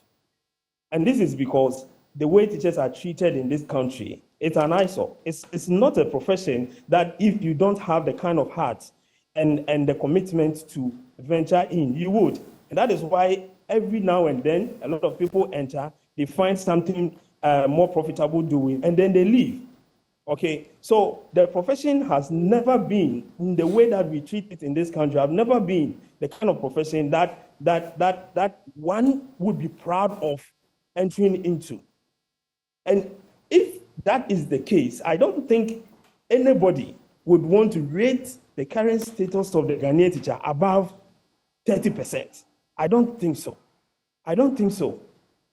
It's something that we have to sit down and have a very passionate and objective discussion about. What kind of education do we want to provide our children? What do we need to put in place to ensure that this kind of education is delivered? In terms of the teacher quality, what are the things that needs to be given to the teacher so that the teacher will be able to deliver as we expect him to deliver? When we are able to put these things in place and the teacher is not delivering, then we can come out and talk about some of the things that are happening in terms of student performance and all those things. But as it stands now, there is nothing that we are giving the teacher that is so motivating enough to ensure that the teacher comes out wholeheartedly to deliver whatever mandate that is going to do, to deliver. That's why we say that a lot of people who go into colleges are those who do not technically have most of them do not have the requisite qualification to do that. Those who have the willingness to pursue other careers and they have passed well, they want to do other things. Even those who go through the college system, when they get to the various places that they have been posted to, you see them asking for transfer to other places that they think that they can perform well. What kind of profession could this be? Okay, and we all pay lip service to it. You look at various party manifestos every now and then. They are promising things. You don't need to just increase the salary of the teacher. Just make sure that the teacher gets free health care. Just make sure that the case of the teacher is catered for very well. Just make sure that his insurance and pension things are well taken off. Just make sure that his housing and a little a source of transportation is provided. And then the teacher would be satisfied within to be able to deliver whatever he's supposed to deliver. Remember, the teacher is nurturing kids. Who can nurture a kid in a state that the person is hungry, the person is threatened by reptiles when he enters school, the person is threatened by various kinds of accidents on his way to the school, the person is not having a very good accommodation. How do you expect such a person to approach this profession with the kind of love, zeal, and enthusiasm that we want to happen? It's not going to happen. And none of our leaders, they like the cameras. So now you will see them do one or two things, put them on TV, on radio, on various social media platforms, and that is it. But the fundamental challenge and problems that the teacher is facing continues to exist. All right. I think that we need to be serious if we really want to change the educational system. And it starts from how we treat our teachers. So 2 over 10, 20%, or even less. All right, let me come into the studio. Divine, I want you to be a bit more brief on that same point. What would you say in regard to that question? All right, Ben, with regard to that question. I really don't know the waiting to give to it, but the fact remains that we are far from reaching where we would want our teachers to be. It's very important. Do you think 2 and 3 are fair? Well, grades to give? Musa and then Dr. Peter are giving such mark. I won't disagree with them. For me, I know that we are still far from where we want to be. Because if you look at the status of teachers globally, the ranking, we are not close to even looking at the outstanding countries when it comes to improving the lot of teachers. We are not close to any of the countries. We are very, very far away. Which countries are you comparing us with? Well, we're talking about the U.S., the advanced countries, of course, Finland. So when I posed the question, I said we should take out, for example, the Scandinavian countries, among others. I mean, they rank really high up there, averagely. You know, we are learning from such countries so that we can improve in terms of best practices. So we need to look at what they do. Of course. But sometimes you would agree that the comparison now is a bit unfair. I agree with you that we are still making a progress. It's a progress we are making. However, it's very important. If we want to learn best practices from such country, we need to at times do the comparison. You see what they are doing for their teachers in terms of remuneration, in terms of teaching environment, in terms of teacher autonomy, and then how they are managed generally. So for me, we can learn from such best practice, and if we compare, it's not any bad idea. So we have a long way to go when it comes to improving the lot of teachers in the country. Aside their salary, the environment that teachers teach in, the least talk about such environment, the better. And in terms of how management even relate with teachers, at times you would even be surprised whether this is a working environment, how those, especially those in the education directorates, and then when it comes to school and how they talk to teachers at times we don't want to talk about such things, but they also often part of how teachers want to be treated in the profession. How the management at the district education directory also relate with teachers. Do they relate to them with like people that they are working with, or they are relating with them like a boss and then a subject level of employment? That should not be. So for me, if we want to look at the condition of the teacher, then it has to be broad, not just the salary of the teacher, but the environment that the teacher is teaching in. How management and the district education director, they are also related with the teacher is very important. And then we can also talk the teacher autonomy. What's the level of autonomy the teacher has in terms of making some decision on his or her own when it comes to teaching and learning? Let me come to Thomas Musa on this. So expanding on the conversation we're having, in those riverine communities, we note that time and again, students have drowned, teachers themselves have drowned. And in that latest, outreach that your outfit conducted in the OT region, Kratchi East, Kratchi West, along the Volta Lake, you visited some of these communities, 36 of them, donated 251 life jackets. Now, we know of the drownings that have happened in the Fana area, among others, and on the Volta Lake just this year. We've lost about 15 people, children, to these. So just to get into the state of the Ghanaian teacher, how bad is it, this incident? And how many of such communities are we looking at generally? But the situation is terrible. It's terrible. It's terrible in a sense that if you look at Krakchi, for example, like I indicated, there are 46 island communities, 46. And of this number, you have only 21 communities that have schools. So it means that the remaining 25 communities where we have school children will have to cross over to the remaining to the 21 communities in order to access basic education. Now, guess what? On their way to those 21 communities, they use boats that are in a very bad shape. That is number two. You have children between the ages of 11, 12, and some below that, who will be handling the canoe or who pedal the canoe to the where they are going to school. So the question is, if a 12-year-old boy will not be allowed to drive in the urban areas, why should a 12, 11-year-old boy or girl be allowed to handle the canoe together with his colleagues on their way to school? These are things that we are talking about. And aside that one, the teachers in particular, they are there, they don't have life jackets. The students also don't have them. So when you are going, your destiny and life and everything is in the hands of the Lord. When the worst happens, so be it. You are gone. Nobody will see you again.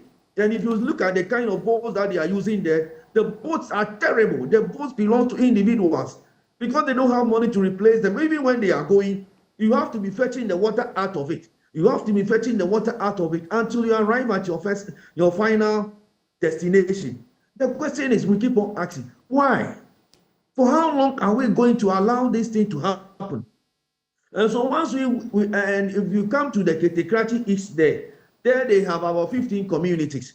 And I think all of them have schools there. And we gave them life jackets some time ago.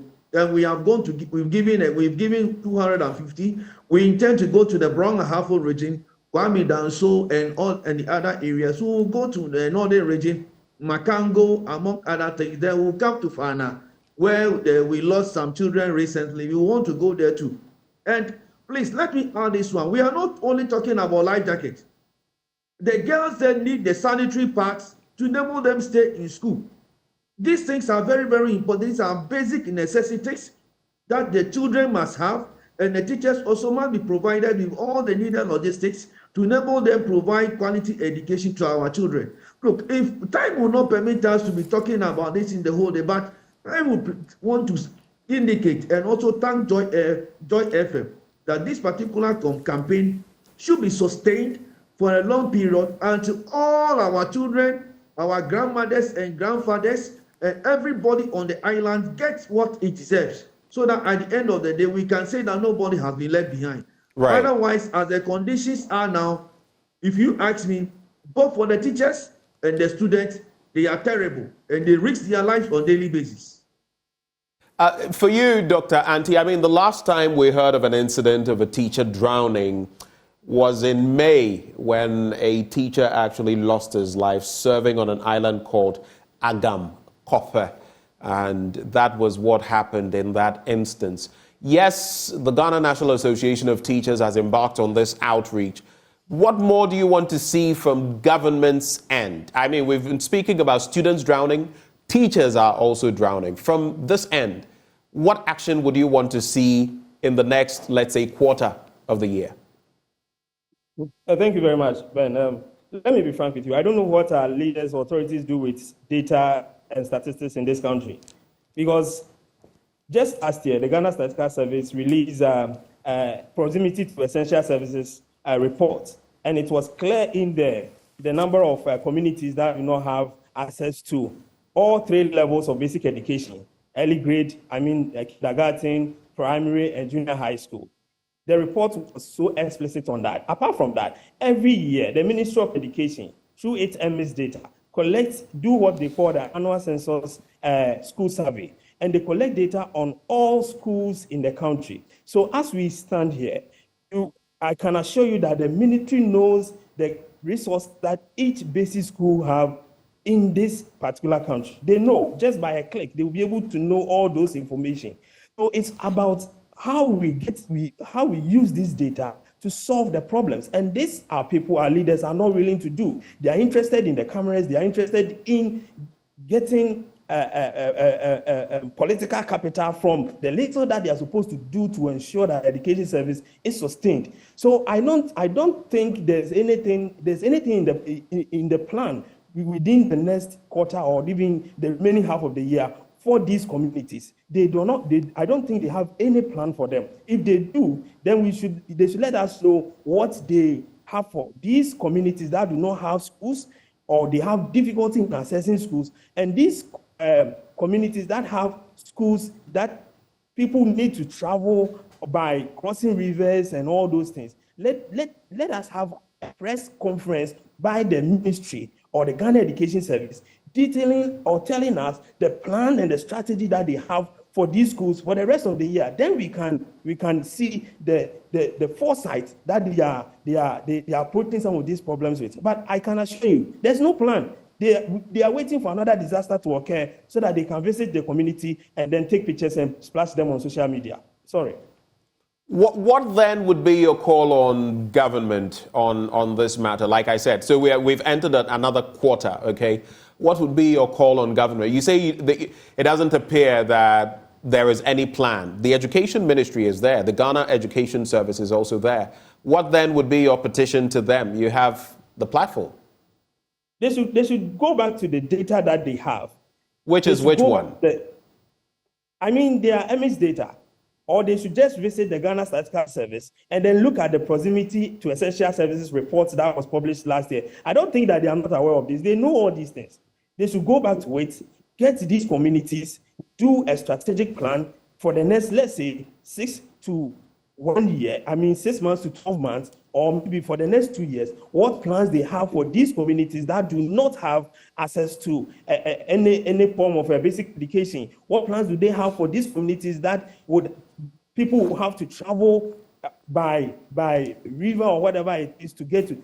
They should have this plan published for all stakeholders and then call the general public to support them if it is resources that they do not have. I know NGOs that are doing work and that is doing these things. So if they bring out this plan, the policy that they have for these schools, for these communities, and then they publish and they call for support from stakeholders, I know a lot of people will come on board and help get rid of this kind of disaster that we seem to be recording every now and then. So that is the first thing I'm calling on them to do. They should visit the statistics and the data that they have, pull out these schools, pull out these communities, draw a strategic plan for the medium to long term, share it with the general public, and let all of us donate, contribute to ensuring that these communities are given the needed kind of education that they deserve, and the teachers are also provided with the needed kind of support that they need. All right. To cap off the conversation, gentlemen, I would like to look at what the way forward is as I come into the studio. Divine, so in terms of what is happening to the teachers, obviously, a teacher without a sound mind. A teacher is wondering, look at the situation with Ransford Appiah, assistant head teacher of Kudokope DA Primary School. He says they have to cross the lake from Dambai to Kudokope every day. You keep thinking, am I going to make it today? Will I come back? Will I not make it? When your heart is in your mouth, how can you even teach? That sound mind will not be there. So in terms of teaching and learning outcomes, in terms of, for example, look, now we are talking of the laptop policy where we are replacing textbooks with laptops or going to have a side-by-side situation. How do we improve teaching and learning outcomes through ensuring that the teacher gets the best? Mr. Musa was talking about the licensure exams and people failing and all of that. But if you want the quality, then the quality would also demand equal quality. If you want that quality from me, also give me quality when I am posted. What will be your wrap-up comments on that? And that will be the final point that we wrap up on, gentlemen. Mr. Pe. Very important that I go back to my earlier point that we need to close the social inequality gap that exists. Once we begin to look at that approach, it means that the essential services that the teacher will need to in his or her community to be able to stay there for a long time, the teacher will get that and be accept posting them. But while we approach that dimension, it's very important that government pays fidelity to its own agreement with teachers. Teachers that are posted to deprived or underserved communities. You said you pay 20% of their 20% of their salary as allowance to them. As Mr. Musa mentioned, since 2009, that has never been done.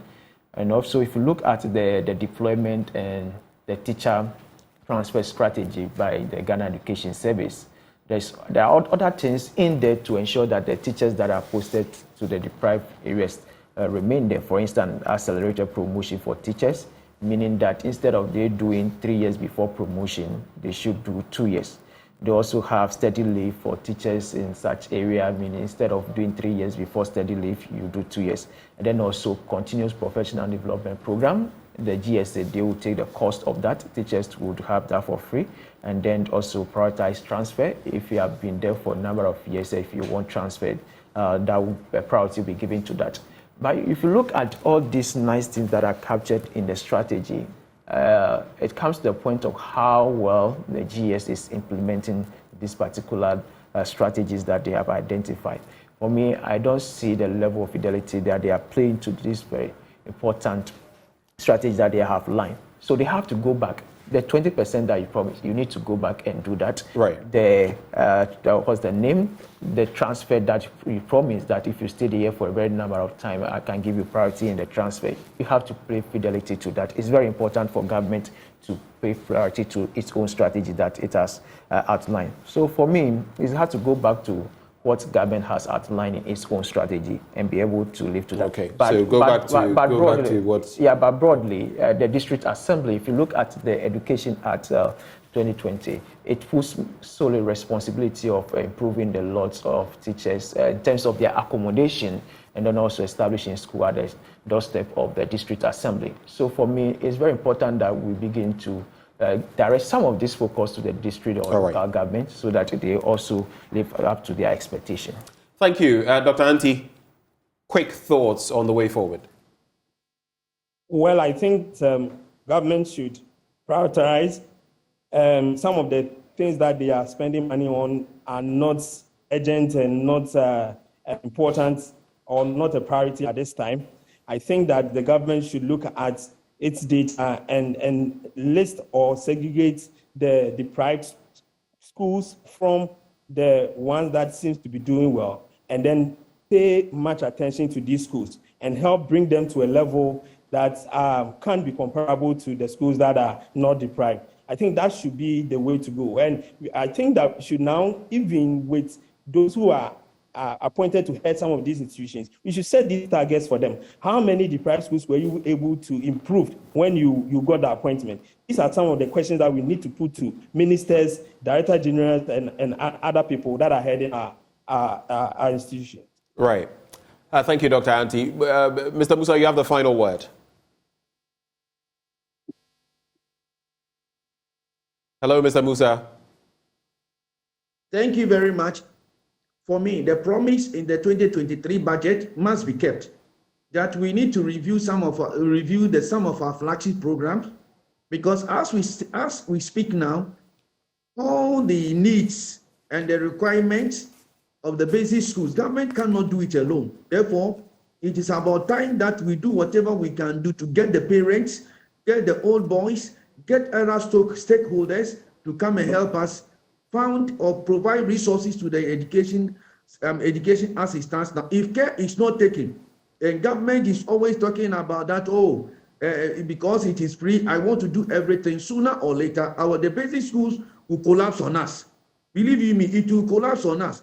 And so government must be flexible, review the current state of policies that we have regarding the basic education sector, and allow the PTA, allow the old boys, allow other stakeholders to come in, provide resources for both teachers and students, and let us take it up from there. Finally, I think my brother Ekpe was talking about the assemblies.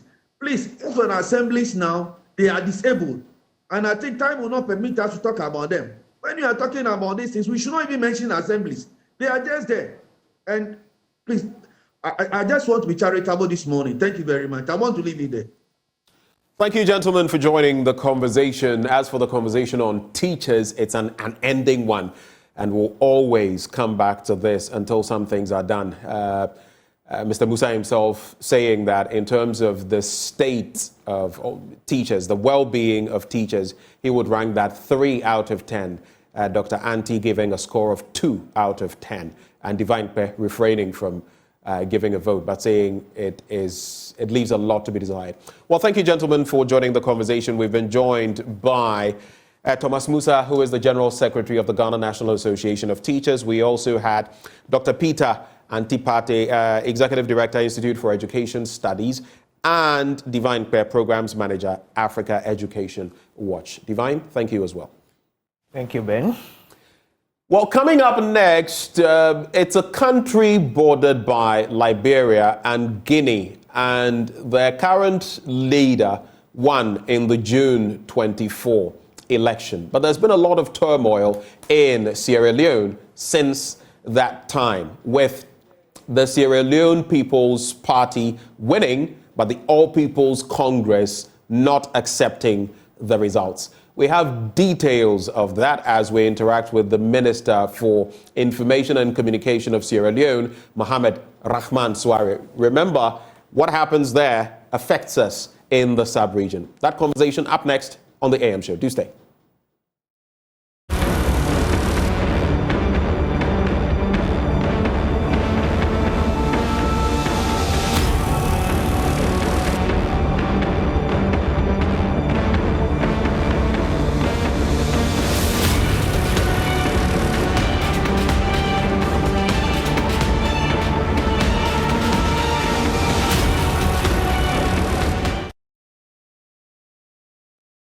Welcome back on the AM show. Today we go international, we're spreading our reach, and it's also because we're concerned about political, socio-economic happenings in the sub-region. Now, recently, June the 24th, Sierra Leone, a neighboring country, went to the polls to maintain the SLPP, the Sierra Leone political party or front.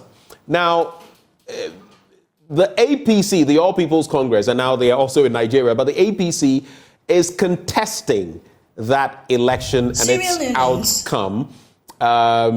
We have joining the conversation this morning to give us a fair deal of scope on the issue, the Minister for Communication, Information and Communication, Mohamed Rahman Souare. Mr. Souare, thank you for joining the conversation this morning. Thank you very much for being here. Great. Now, just walk us through the happenings of June the 24th. I know the Media Foundation for West Africa was in Sierra Leone at the time. There were observer missions and all of that. But what exactly took place on June the 24th, and what are the simmering issues in Sierra Leone currently? Well, so thank you very much. On June 24th, Sierra Leone had multi-tier elections, which comprised presidential, parliamentary, and local council elections. This was our fifth post-conflict elections since the war officially ended in 2002.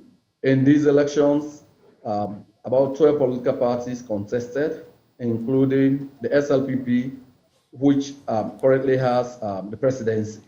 So those elections were keenly contested, but in the end, Brigadier Retired Julius Madabi won. You might want to know why, and why is it that he continued to maintain the trust and confidence of the Sierra Leonean people.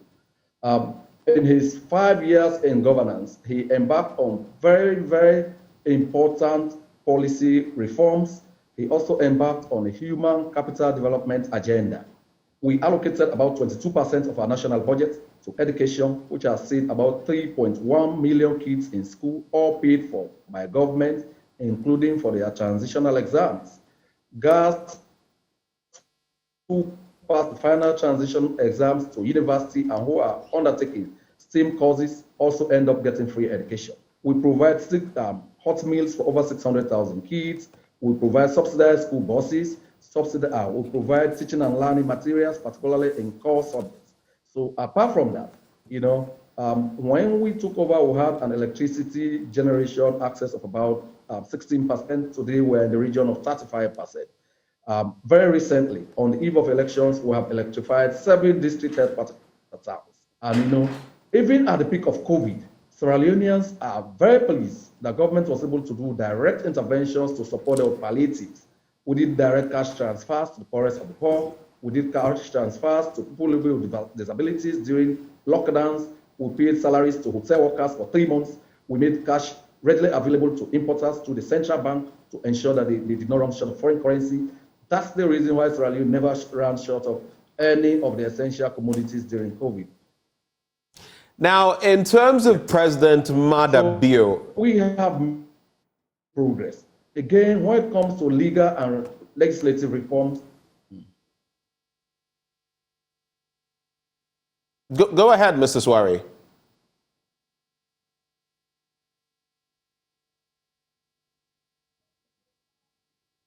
Mr. Swari, can you hear me?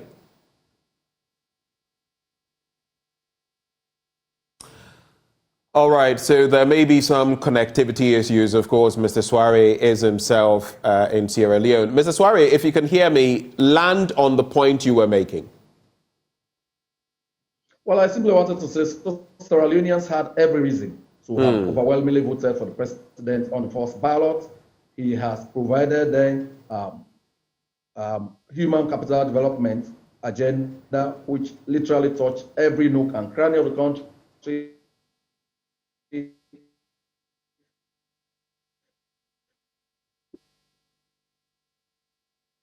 Repeal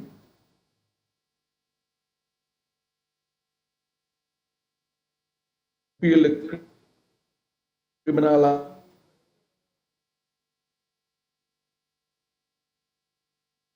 which was 5 years old, that strangled the journalism profession. Today they are unshackled.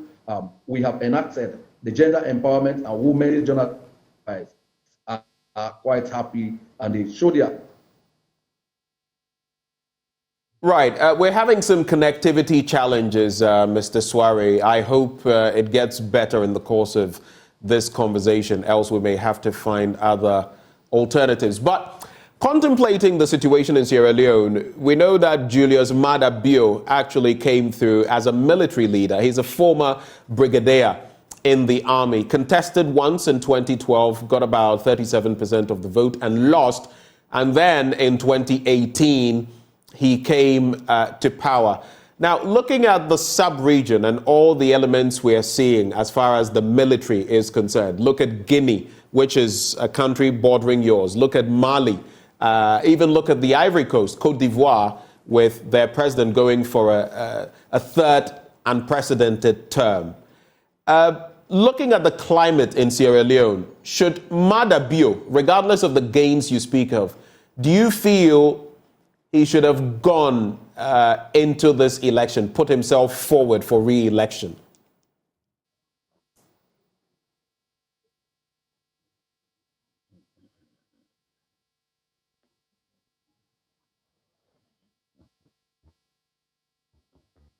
Did you get the question, Mr. Swari?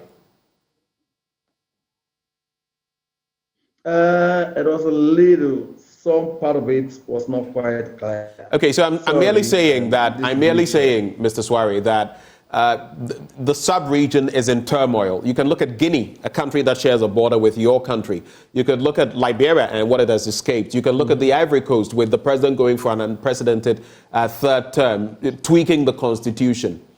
In terms of Sierra Leone and the pivotal role you play in the sub-region and the turmoil you are seeing now, because the APC's candidate, Mr. Kamara, is refusing to accept the results. What do you make of that situation? I forgot your drift.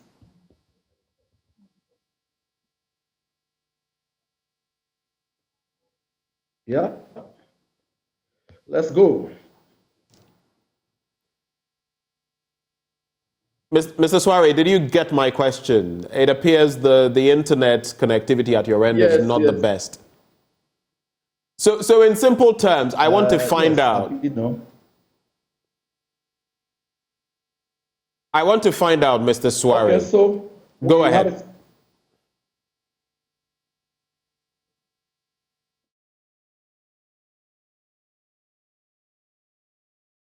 All right, Mr. Swari, this is what we're going to do. Since the internet connectivity is not the best, it is halting the conversation. We'll rather reach you on phone. I suppose that will be better. We'll take it from there. We're going to take a short break. Just stay with us on the AM show. This is a crucial matter for West Africa. We'll be right back.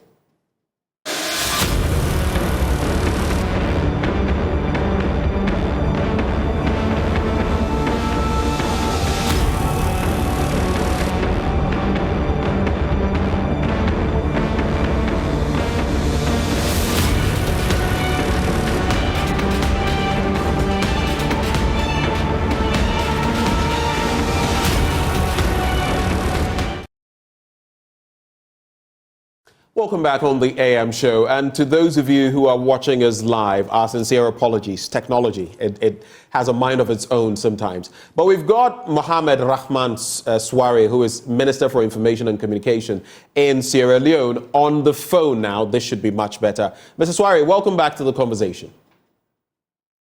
Thank you very much. It's a pleasure being back. All right. Loud and clear this time. So the question I was posing earlier, the sub-region is in turmoil. Guinea, Mali, Burkina Faso. You share borders with Guinea. And we look at all the happenings in there. Mada Bio is a former military ruler who has transitioned to become a democratic ruler. After his first term, regardless of the achievements you are touting, do you feel, in the interest of Sierra Leone, he should have gone forward to contest this time? And again, what are the problems that Mr. Kamara of the APC is highlighting in rejecting the June 24 electoral results? Okay, so first off, it's not enough to indicate that he was a military general. Many of us here have called him a soldier democrat. We attribute the subject to him as godfather of democracy in Sierra Leone.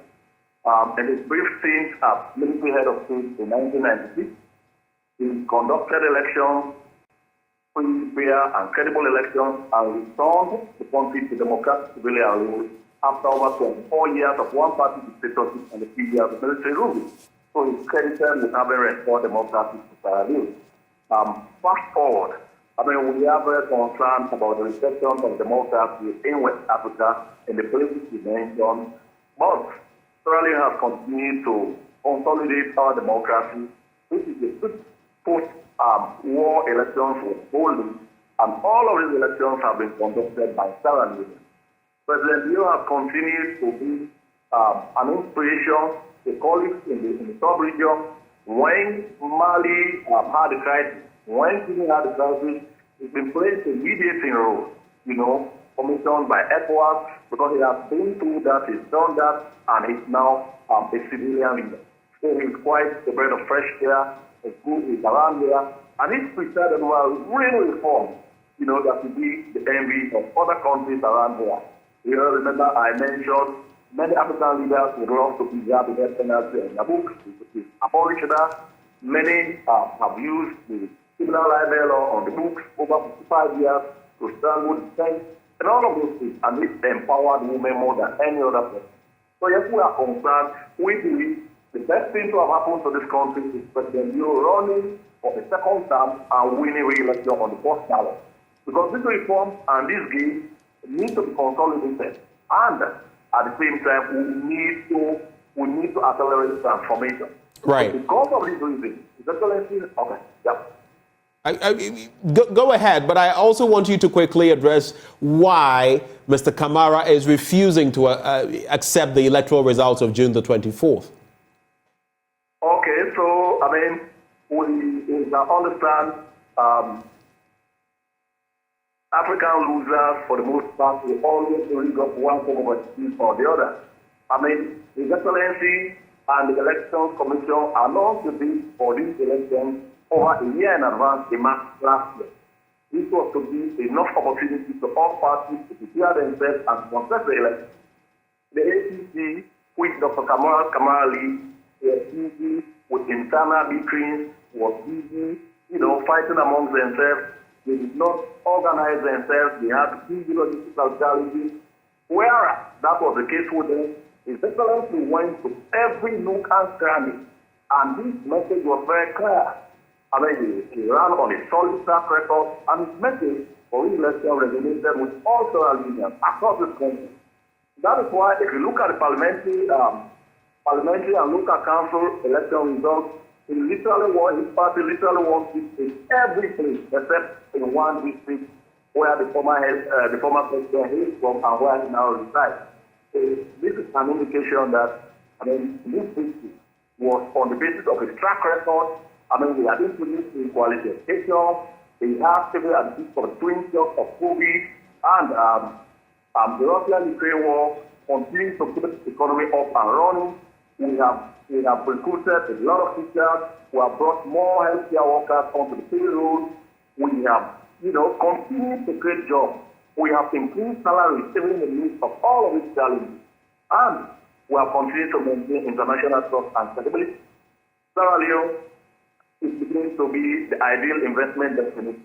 At the peak of COVID, we had a PPP arrangement which has given us a brand new airport which can conveniently compete with any other airport in the region, including Kokoda.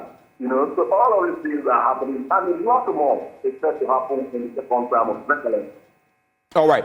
Now, some quick thoughts. We know that the president belongs to the Christian minority, though powerful group. In fact, the Muslim population is about 3/4. His Gambian wife is Muslim, but he himself is Christian. I just had to paint that fundamental dynamic because looking at your voter population, in fact, we see that the Mr. Kamara, who is Muslim, is saying that the election was rigged by the SLPP, the Sierra Leone People's Party, in connivance with your electoral commission. How do you respond to that? Because this has gained quite a bit of currency, and they were even calling, just this past Saturday, the 1st, they were calling for another conduct of the election. How do you react to that? Okay, so my response is very simple. The president is a devout Christian, like his Joseph challenger, Dr. Kamara. He has a devout Muslim wife who is religious, just like me. My wife is not a Christian, I'm Muslim. So religion is not quite an issue, right?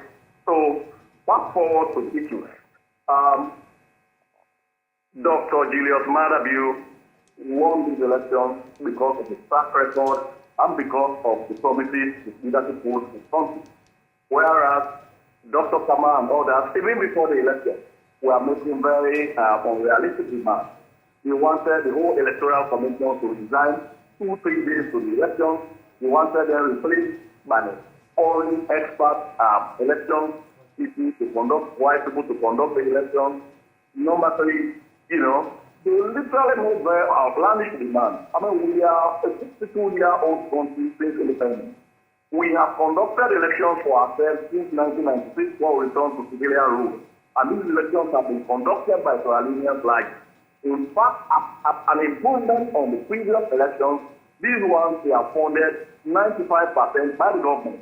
So the international development partners always came in to support civil society and other rights groups to raise awareness and do voter rights. So this is not the kind of election you want to overboard.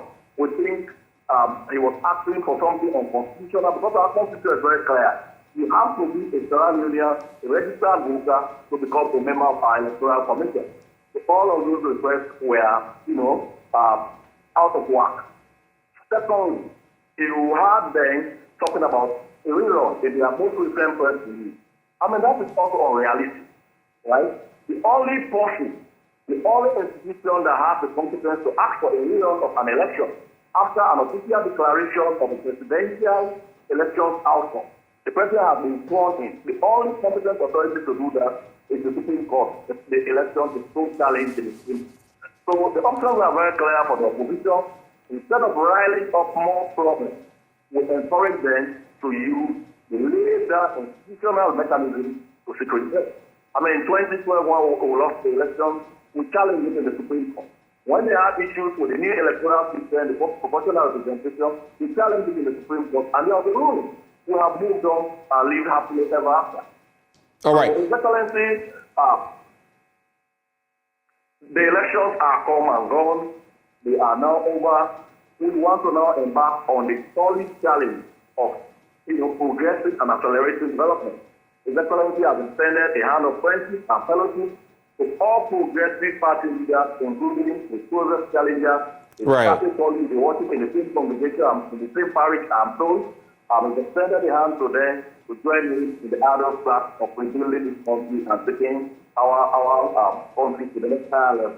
Okay. In fulfillment of the vision of a united, progressive, peaceful Sierra Leone, where every Sierra Leonean. Right, and that feeds that feeds into the president's tweet when he post the election, what he tweeted. But I want you to react to these. I have Mohamed Kanu. I don't know whether he's Sierra Leonean. Confirm for me, Mohamed, if you are. I see you on the live feed. You say this PAOPA regime. I don't know what PAOPA means. If it's derogatory, my apologies. This PAOPA regime has made our republic useless. They are definitely going to pay a huge price for the crimes against humanity in Sierra Leone. Now, that feeds into part of the rhetoric, because we know that in protesting the outcome of this election, for example, the APC posted, what culminated in the rogue announcement of fraudulent election results on June 25 was not just the naked theft of the votes of the suffering masses who needed change. It represents the biggest threat to our democracy, unity, and survival as a nation. Now, you've been touting the record of Julius Maada Bio, but how do you react to the fact that nearly 60% of Sierra Leone's population of more than 7 million is facing poverty and stark youth unemployment, which is what people felt they were voting this administration out for? How do you react to those? Well, so the reaction is very simple. We say we did not walk into poverty today. We have been poor for a long time, so including the 11 years of the previous administration in which Dr. Kamara was key. And interestingly enough, he had remained the very central figure in our financial management system. You know, we inherited an economy that had been declared in austerity under their watch, so they cannot be an alternative. Come to think about joblessness, we recognize that as a national security threat, right? That is why His Excellency, in his 5 big game changers for his re-election, has posted to create 5,000 new jobs for young people in the next 5 years. Already the signs are very clear and palpable. In the last week to election, he paid visits to 5 factories which are up and emerging. These factories will create jobs for young people, and we are also going very big on technical vocational education and training, because we missed out on a whole generation of young people during the war who do not have livelihood and sustainable livelihood skills. We want to target that generation of young people so that we can address the missing middle. So, I mean, that's a work in progress. So the gentleman who wrote PAOPA really means that is something that must happen. So we say PAOPA, salon for better, right? Meaning, by all means, Sierra Leone must progress. And with the alliance, with the progressive alliance we enter into Dr. Kane Yonkela's party, we now say PAOPA, salon for better. Yes. So we have to make progress once we put Salon first. As long as we put Salon first, this country must progress by all means. Another outcome. So we are on the trajectory. His Excellency is concerned about food security. All took over under their watch. The very people who are criticizing. This country was the 3rd hungriest nation in the world. We have been able to improve that rating to about the 9th hungriest, which is still no good. This is why His Excellency has said he is one of the number one on his 5 big game changers to feed Salon. We want to be able to address the food security issue. Already we have secured a food compass from the African Development Bank to the tune of $50 million and a strong commitment from the president of the bank to accompany Sierra Leone in our food security journey. Again, in that space, in the previous start, His Excellency has struck experts in Southeast Asian countries to support us, and we want to use technology, research, and science to grow enough food for ourselves and for business. Right. So that's already on. Interesting development there, but everything must be free and fair, kosher, as we put it, because of the turmoil in the West African sub-region. You are well aware of what has been happening. Mohamed Kano comes back to say, we are definitely not going to accept the presidential result announced by Mohamed Kane due to bribery and corrupt malpractices. Now, the reason I am reading this is because it feeds into the conversation, the rhetoric around your last election. So guess what?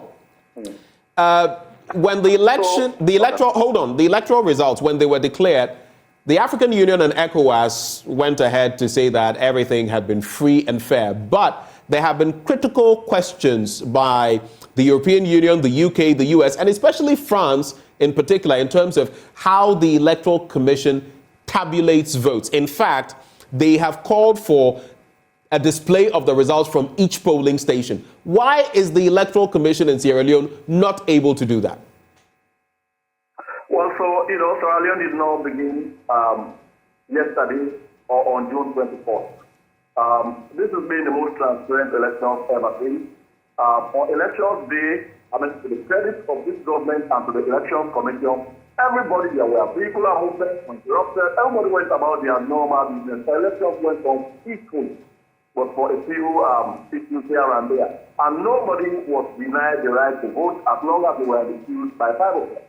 Right? So some people might argue in the few polling stations, polling started, but they extended the time to ensure that any eligible voter who was in the queue had an opportunity to vote. So that was the result. There were issues here. The opposition, the things they did not do in their tenure, 11 years, they conducted 2 elections. The same way they used to tabulate the results were the same way this commission did it. They were now asking for projectors to show the results. They do double-blind entry. That is what election results in Ghana and other places. That is how it happened. This time they wanted the rule change in the middle of the game. So that is not what's in the book. But the opposition, everywhere will always try once they lose an election. But the fact of the matter is the APC entered this election ill-prepared, a divided house, without a message. In fact, as a matter of fact, they had a surrogate seated in the Netherlands who preoccupied their party with profanity, bringing down decent men and women, abusing them with all kinds of profanity. So Sierra Leoneans, among other things, also voted for a decent society as against profanity. They voted for hope over fear. They voted for a clear agenda over obscure rhetoric. That is the point. So just to cap off the conversation, with all of what is being said, the European Union, the UK, the US, France especially, with your relationship with these countries, they are saying there's a lot to say about the election not being credible. Is the possibility of a rerun realistic, a rerun of the election so that there is peace? And there have also been fears of people taking to the streets to protest. What is the situation on that, quickly, as we wrap the conversation? Okay, so 2 things. Number one, there have been a flurry of congratulatory messages across this country from paramount, from tribal leaders, from religious communities, to congratulate His Excellency and to assure him all is well in their community. That's number one. Number two, the call for a rerun, no political party is competent enough to call for a rerun. That's way above their pay grade. They should not arrogate themselves that right. The only competent authority to so do, following a petition at the Supreme Court, is the Supreme Court of Sierra Leone. And as to the best of my knowledge, this election has not been challenged in the Supreme Court. Once it does, we will watch the drama unfold. But that's a very unrealistic demand coming from the political party. That's unreasonable, right? So we are firmly fixed on the huge challenge of reconciling this country, of blurring the lines, and of bringing every Sierra Leonean, progressive Sierra Leonean, who has something to offer to this country to work for the benefit of our country, so that we can achieve a united, peaceful, and progressive Sierra Leone, where everybody, including my brother Mohamed Kanu, can have an opportunity to realize their fullest potential. This is the only country we have. We will encourage them to exercise violence and to use dual constitutional processes and procedures, to express their dissent. You're calling on the people not to use violence, but like Mohamed Kanu says again, the meaning of paupa means by force, whether you like it or not. That is how some Sierra Leoneans feel. So finally, I don't know about a spilling over onto the streets, but are you saying that this government under Mada Bio can maintain peace in Sierra Leone so that the country does not degenerate into chaos? Just some 30 seconds on that. No, so we have always the demand where the subrequest, they call us paupa salon for better. So that means Sierra Leone must progress by all means, not that self-serving interpretation of Mohamed Kanu, right? That is what it means. Sierra Leone must progress by all means. So, we have continued to appeal. The elections are done. Nobody was deprived or exercising their franchise. We have to accept the outcome by the duly announced by the duly constituted body mandated to announce election results.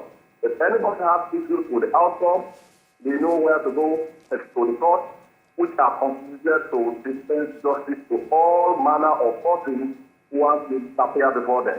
So that's what we encourage the leadership to do. We encourage them to de-escalate the rhetoric. We encourage them to discourage their subjugates secret abroad, threatening Sierra Leone, inciting violence, and calling for war. This country has been to hell and back for 11 years. We can't afford a relapse. Well, thank you very much, Mr. Soare, for doing us the honors and engaging us this morning all the way from Sierra Leone. I forgot to ask whether he was actually speaking from Freetown, the capital there. But it's on the back of latest happenings in Sierra Leone, crucial for us as a sub-region. We've seen how Burkina Faso has gone, how Mali has gone, how Guinea has gone, how Guinea-Bissau at a point nearly went, and we were just looking at what the dynamics would be. That election there has been heavily contested. The ruling SLPP, the Sierra Leone People's Party, garnered some 56+% of the votes. But Dr. Kamara, who came in second, disputed the votes. It's also been disputed by the European Commission, or the EU, I should put it that way, the UK, the US, and France. We wish our brothers and sisters in Sierra Leone the very best on that. But up next on the AM show, we'll be talking about the closed fishing season. We know that the Minister for Fisheries and Aquaculture, Mavis Hawakumsin, recently turned the key to lock the season one more time to, shore up our fish stock and all of that. We'll bring you more on that conversation after the break. But I'll tell you what I'm going to be doing when I take the break. I'm going to be sipping on Awake purified drinking water. And here's why. It is premium purified water treated through a strict purification process to ensure that every bottle on the market refreshes you better. And they have the perfect sizes for all occasions as well. Whether you're thinking of the kids, 330, 500 ml, sort them out, put it in their backpack, they take it to school, or you're a heavy drinker, you want 750 milliliters, or maybe you want even more, 1.5 liters, you are covered. All of those provided by Awake Purified Drinking Water. And then again, if you are big on the office, the home, you want even more, they have 19-liter jar bottles adequate for such situations. So all you must do now is drink Awake Purified Drinking Water. And remember, it doesn't just give you quality hydration, it is one for life. For every bottle you purchase, an amount, a token, is donated to the National Cardiothoracic Center. That is indeed heartwarming, considering how high the cost of such treatment is. It's another quality product by Casapreco Company Limited. If you'd like to purchase in bulk, this is the number to call, 0262 351 251. Remember, this advert is FDA approved. When we return on the AM show, it's all about the closed fishing season. Do stay.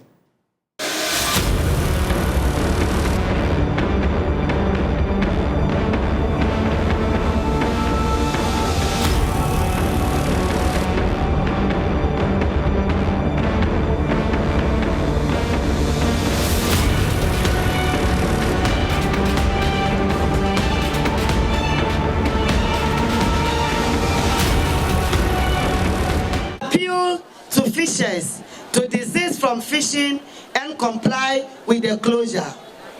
On this note, I declare the season closed for artisanal canoes and inshore vessels from the 1st to 31st of July 2023, and for the trawl vessels on the 1st of July to 31st of August 2023. In the declaration to close the sea at Elmina, the declaration to close the sea signals the shutdown of the sea for both artisanal fishers and the industrial fishing vessels. The minister stated that the advantages of closing the sea far outweigh the disadvantages and urged the fishers to support the fisheries management measure born out of science.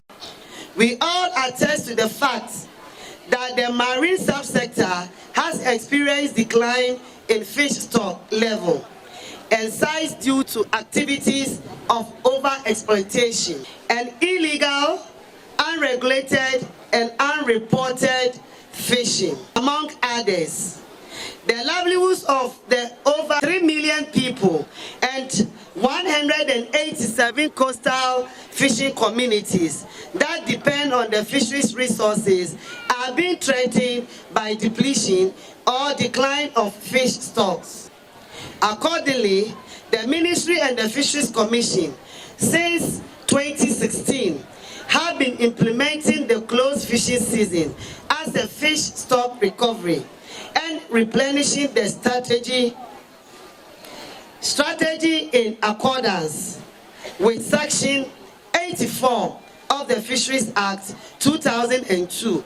The continuous closure of the sea for the past 7 years for the industrial fleet and 4 years for the artisanal and inshore fleets has shown significant positive impact towards fish stock recovery. For instance, the results of biological survey conducted in 2022 indicates that canoe landings were higher after the closure period than before the closure. She indicated that she won't hesitate to crack the whip on any fisher or groups of fishers that flout the measure put in place after months of stakeholder consultations. Government is fully aware of the short-term economic impact of the closed fishing season on fishers. The ministry will therefore continue to provide relief items in the form of rice and cooking oil to support fishers and fish processors during the closure period. I wish to inform you that the various mandated enforcement authorities will commence full surveillance and enforcement activities to ensure compliance to the closed fishing season, and offenders will be prosecuted accordingly. President of the Ghana Industrial Trawlers Association, Stephen Ajokache, called on the ministry to check the EMS that was recently installed. Mr. Ajokache also called on other stakeholders. Central Regional Minister Justina Marigold-Hassan expressed government commitment to improving the lives of the people who dwell on the ocean. She praised the fishers for agreeing to be part of what she calls a practice that would rejuvenate the fishery stock. Paramount Chief of Edna, Nana Kojo-Kondua, appealed to the ministry to double-check on the issue of illegal transshipment of fish at sea. According to him, the issue of cycle is not yet over. This year happens to be the year both Ghana and Cote d'Ivoire are embarking on a joint close season. It is expected that other countries within the West African sub-region will join in subsequent closure of the sea for the collective gains of the shared resource. Richard Kwejo-Nyako, Joy News, Almina.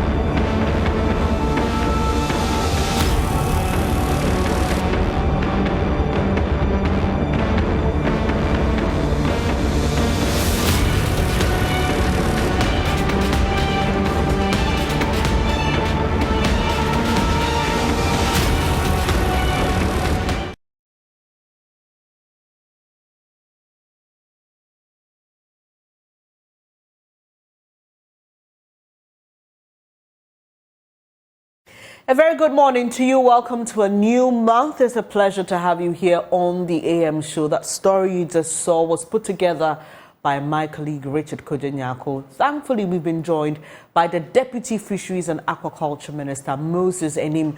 Good morning to you, sir. We appreciate your time here on the AM show. So, for starters, I would like for you to share with us what the data is pointing to, because, I mean, at the time this closed season was being introduced, there were a lot of skeptics who didn't understand the science behind this exercise. But we've done it a couple of times, I believe, to be able to gather enough data on the success or otherwise of the exercise. What is the data pointing to?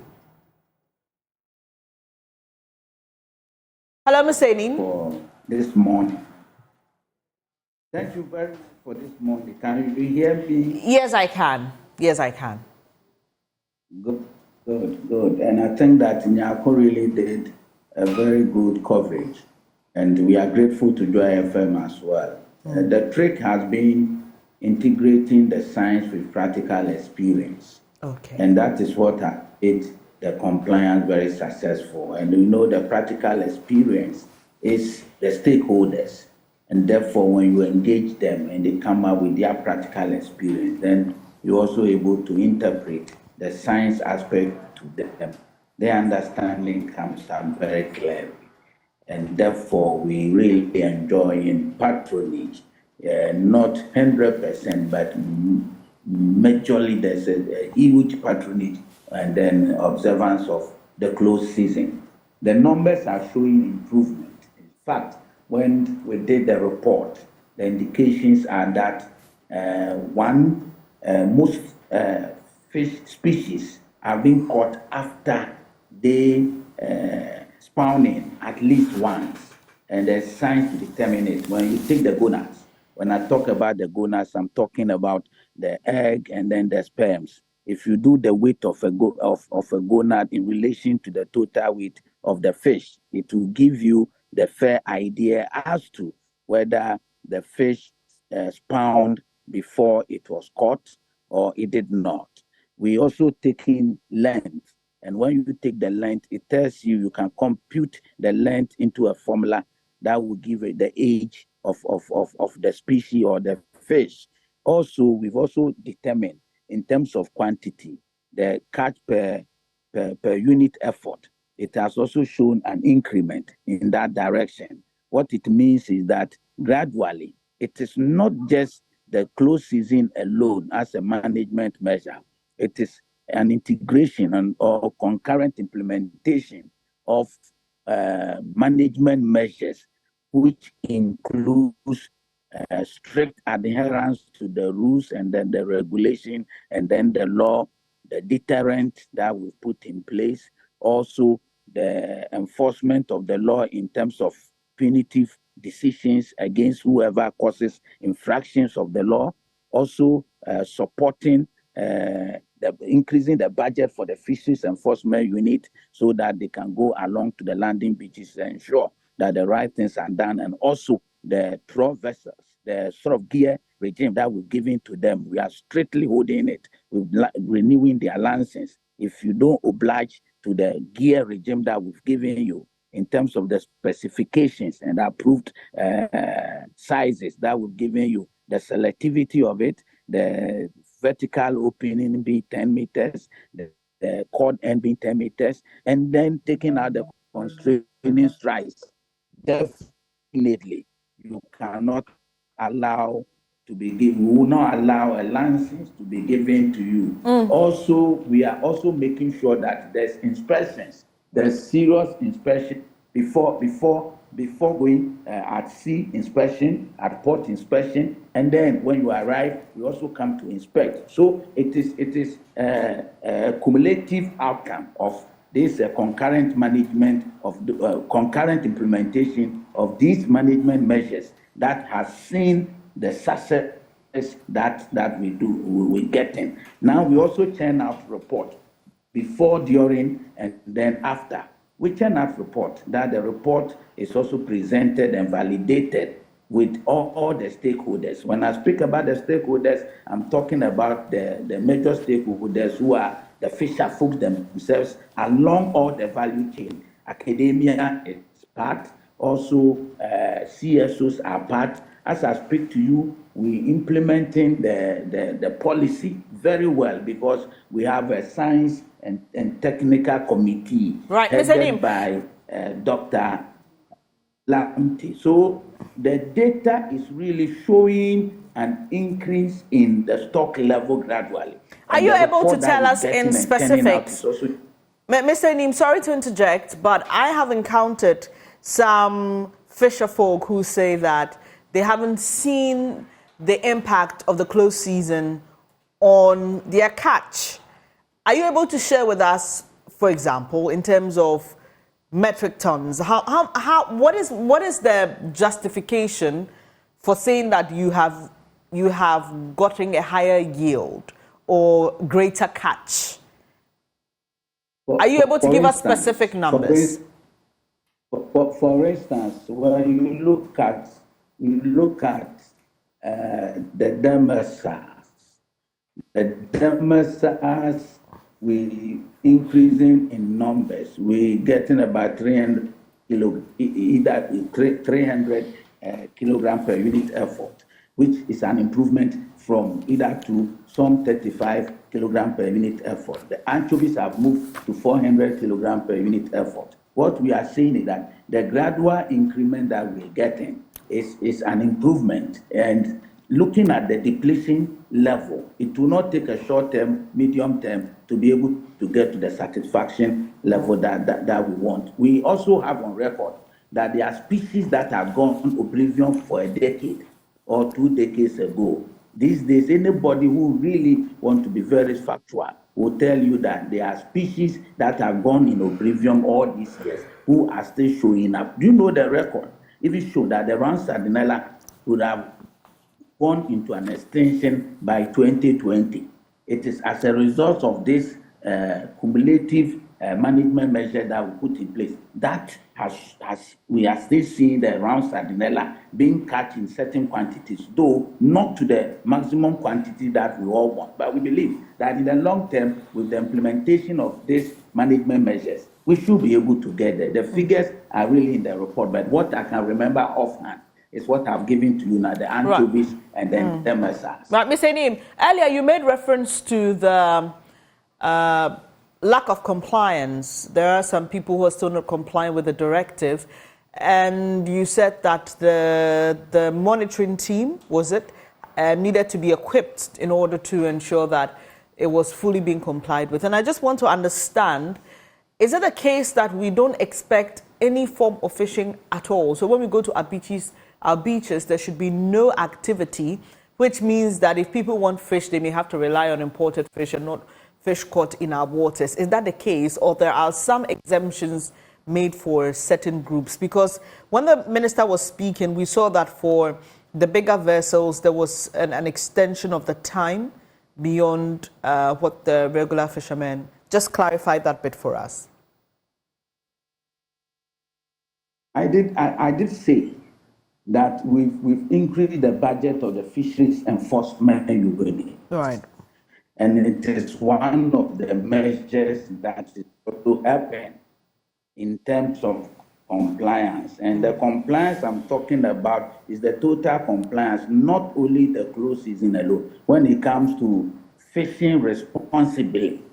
And therefore, we're fighting the illegal, unregulated, and unreported fishing. So the FUE, we've increased the budget. Now, when you come to the close season, for the canoes, no one is supposed to go fishing. Okay. The trawls, no one is supposed to go fishing.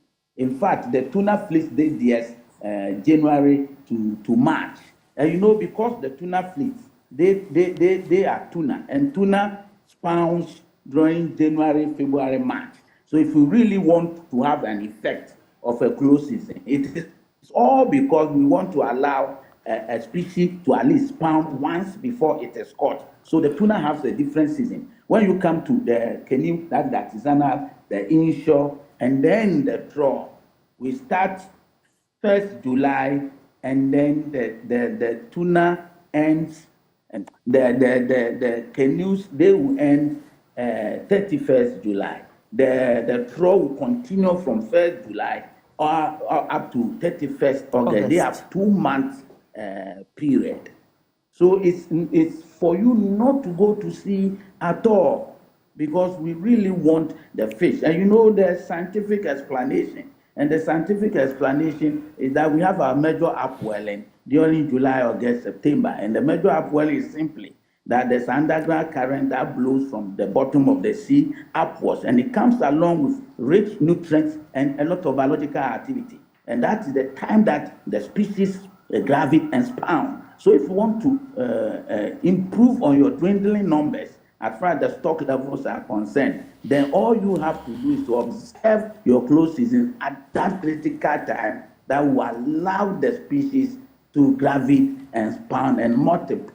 Every species that is multiplying itself, that's so in thousands and in millions. And in so doing, over time, we will be able to reach out with our stock level. And that is why Ivory Coast has bought into it. You know, it's a treaty, it's a convention, it's an international best practice to do close season when there's dwindling numbers or stock levels have come down. And it's a global challenge. And that is why we are getting those international treaties, conventions. And because we all know that the SDG could not do away with fish. Because if you really want to take or eliminate poverty, you want to eliminate hunger, you want good health and energy and strength for your citizenry, life underwater is important. And fish is very critical in providing food security for today's people and for tomorrow's people. So let us all, and I appreciate the media for supporting us at least to get this information out. And I know Nyapon is one person who has been at our corner, very glued at our corner, getting the understanding and appreciation, and he has also been helping in championing this good cause. I would want to sound a little advice that, look, whatever is given to us by God as a natural resources for the span of life for this country, till that kingdom come, please, let's take it away from politics. Let's try as much as possible to implement sustainably all policies that need to sustainably manage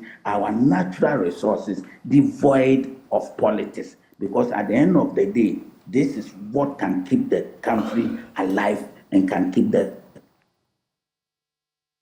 country going. Mr. Neem, and you just spoke about this collaboration. Hello, can you hear me? Can you hear me, please? I can hear you. Great. So this I can hear you. This treaty you've signed with Ivory Coast, does it end there? What are the efforts at reaching other neighboring African countries, and how far have you gone with those, if there are any? We have what we call the FCWC. It's a regional organization for the West Guinea coastline. Okay, and it's about 6 countries: Ghana, Benin, Togo, Nigeria, Liberia, and Ivory Coast. Okay, and together we've come out that, look, the dwindling numbers, we need to concurrently implement all the management measures that will restock the stock level of our dwindling numbers in the marine space. And therefore, Ivory Coast is with us in this case. Liberia is also doing. Benin is with us. We are left with Togo, who is promising that next year, hopefully, they will also join us doing it. So today, Ivory Coast is here with us, and we Ivory Coast, we've done it at the same time, and they are also observing the close season. It is a treaty among us, and it is a treaty internationally, and it is a best practice. In the United States, they do, and they even restock their marine space with fingerlings. China will fish for only 6 months and leave the other 6 months as close season. And Senegal is doing, Morocco. See, the way the dwindling numbers and the importance of fish, if we are not careful, the life at sea will go off. The only thing that gives life to the sea is the living species in the sea. The rest is just for a means of transportation and maybe getting some carbon products out of the sea. Life itself in the sea is about the living things in the sea. And therefore, with where we are at this moment, we cannot continue to be importing some fish of about $200 million in this country percent domestic production. Today, we're getting close to 50%. It is not too good. And it is not the case of Ghana alone. Go to Togo, go to Ivory Coast, go everywhere. The system is the Philippines. Norway has to take so long a time before they were able to get to some acceptable level. And it's a global challenge.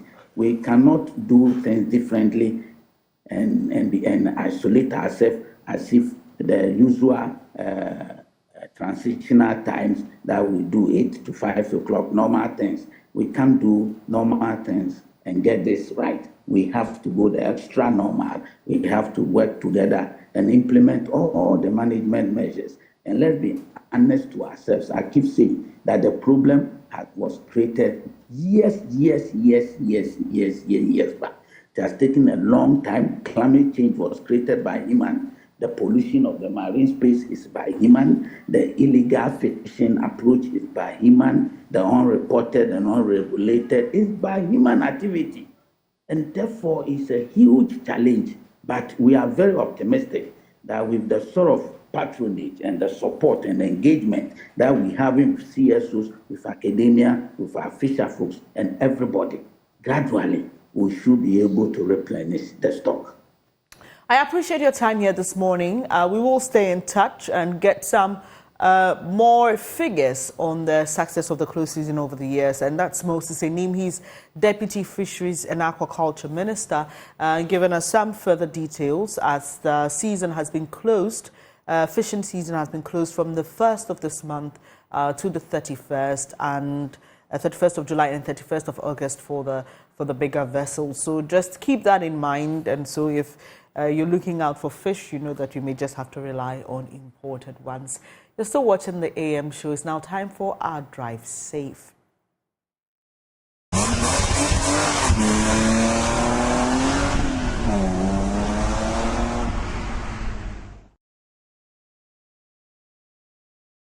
Welcome to another insightful installment of Drive Safe, where we learn how to drive safe, what to do on our roads, what not to do on our roads, so that all of us can prevent the carnage and stay alive, basically.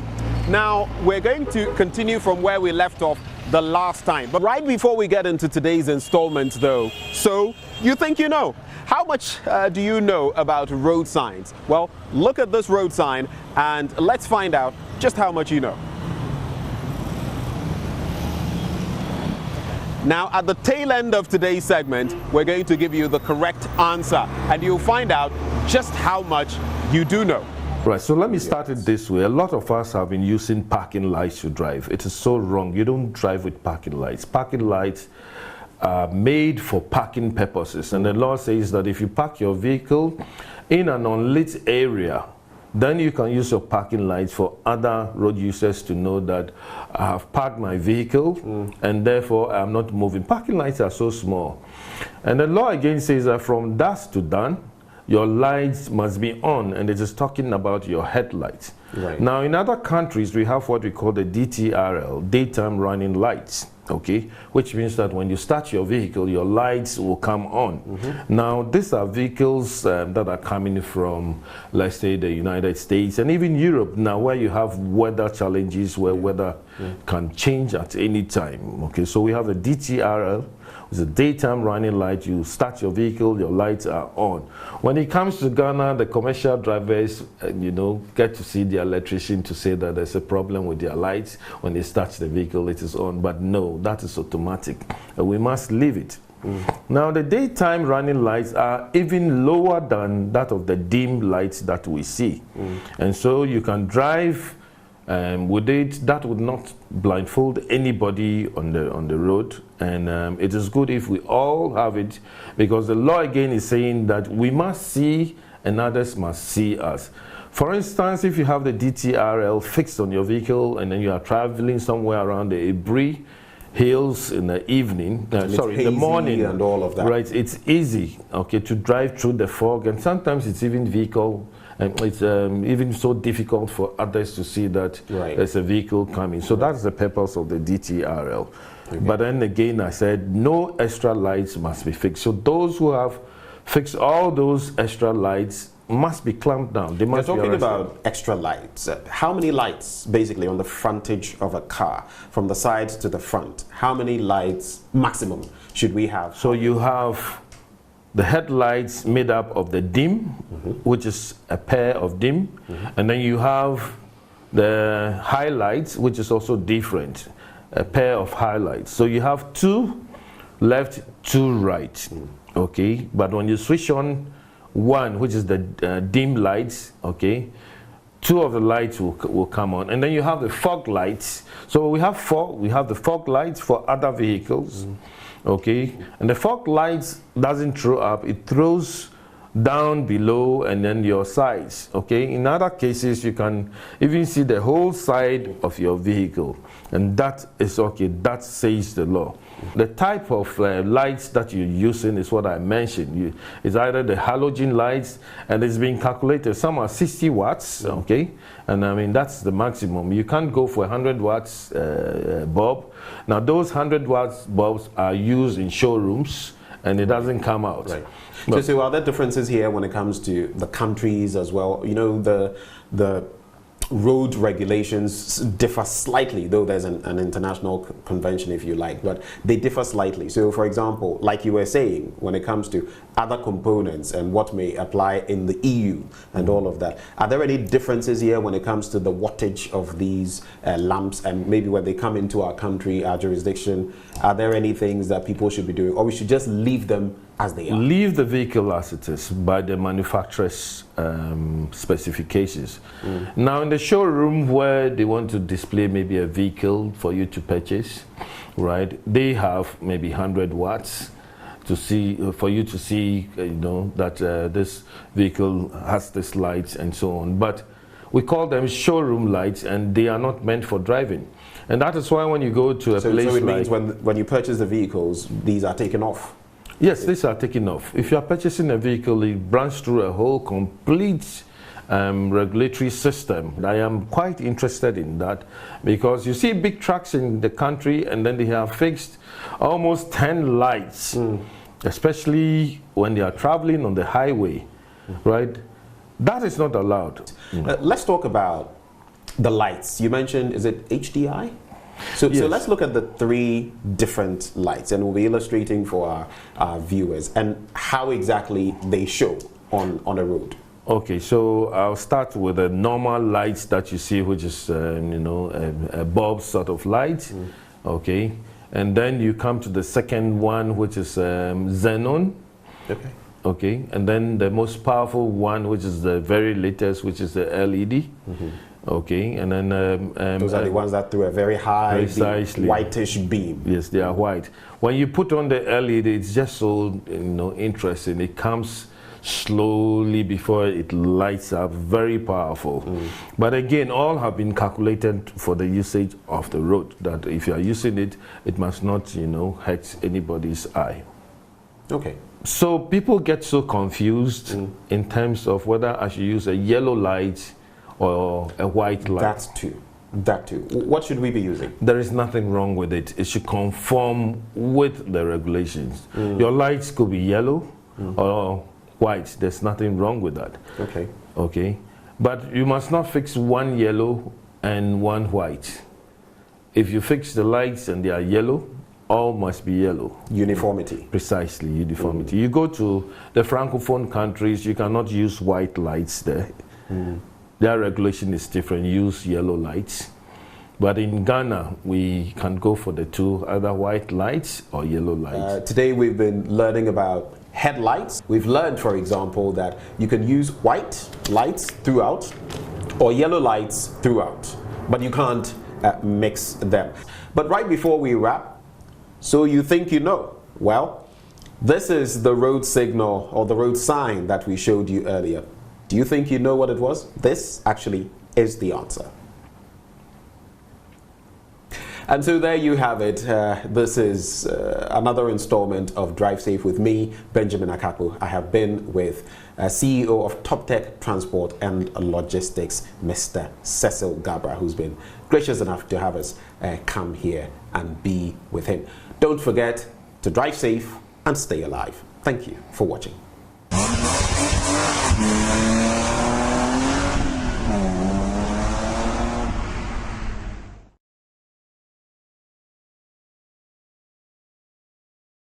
And that's how we want you to stay safe, because, you know, we need you. We're here for you.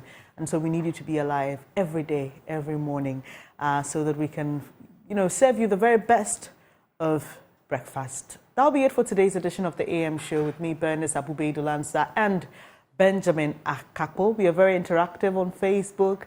And Twitter, we are Joy News on TV. Do drop us a message. Send us a message. We'll gladly respond. And God willing, we are back again tomorrow with another exciting edition for you. Until then, stay safe, drive safe. Up next is News Desk.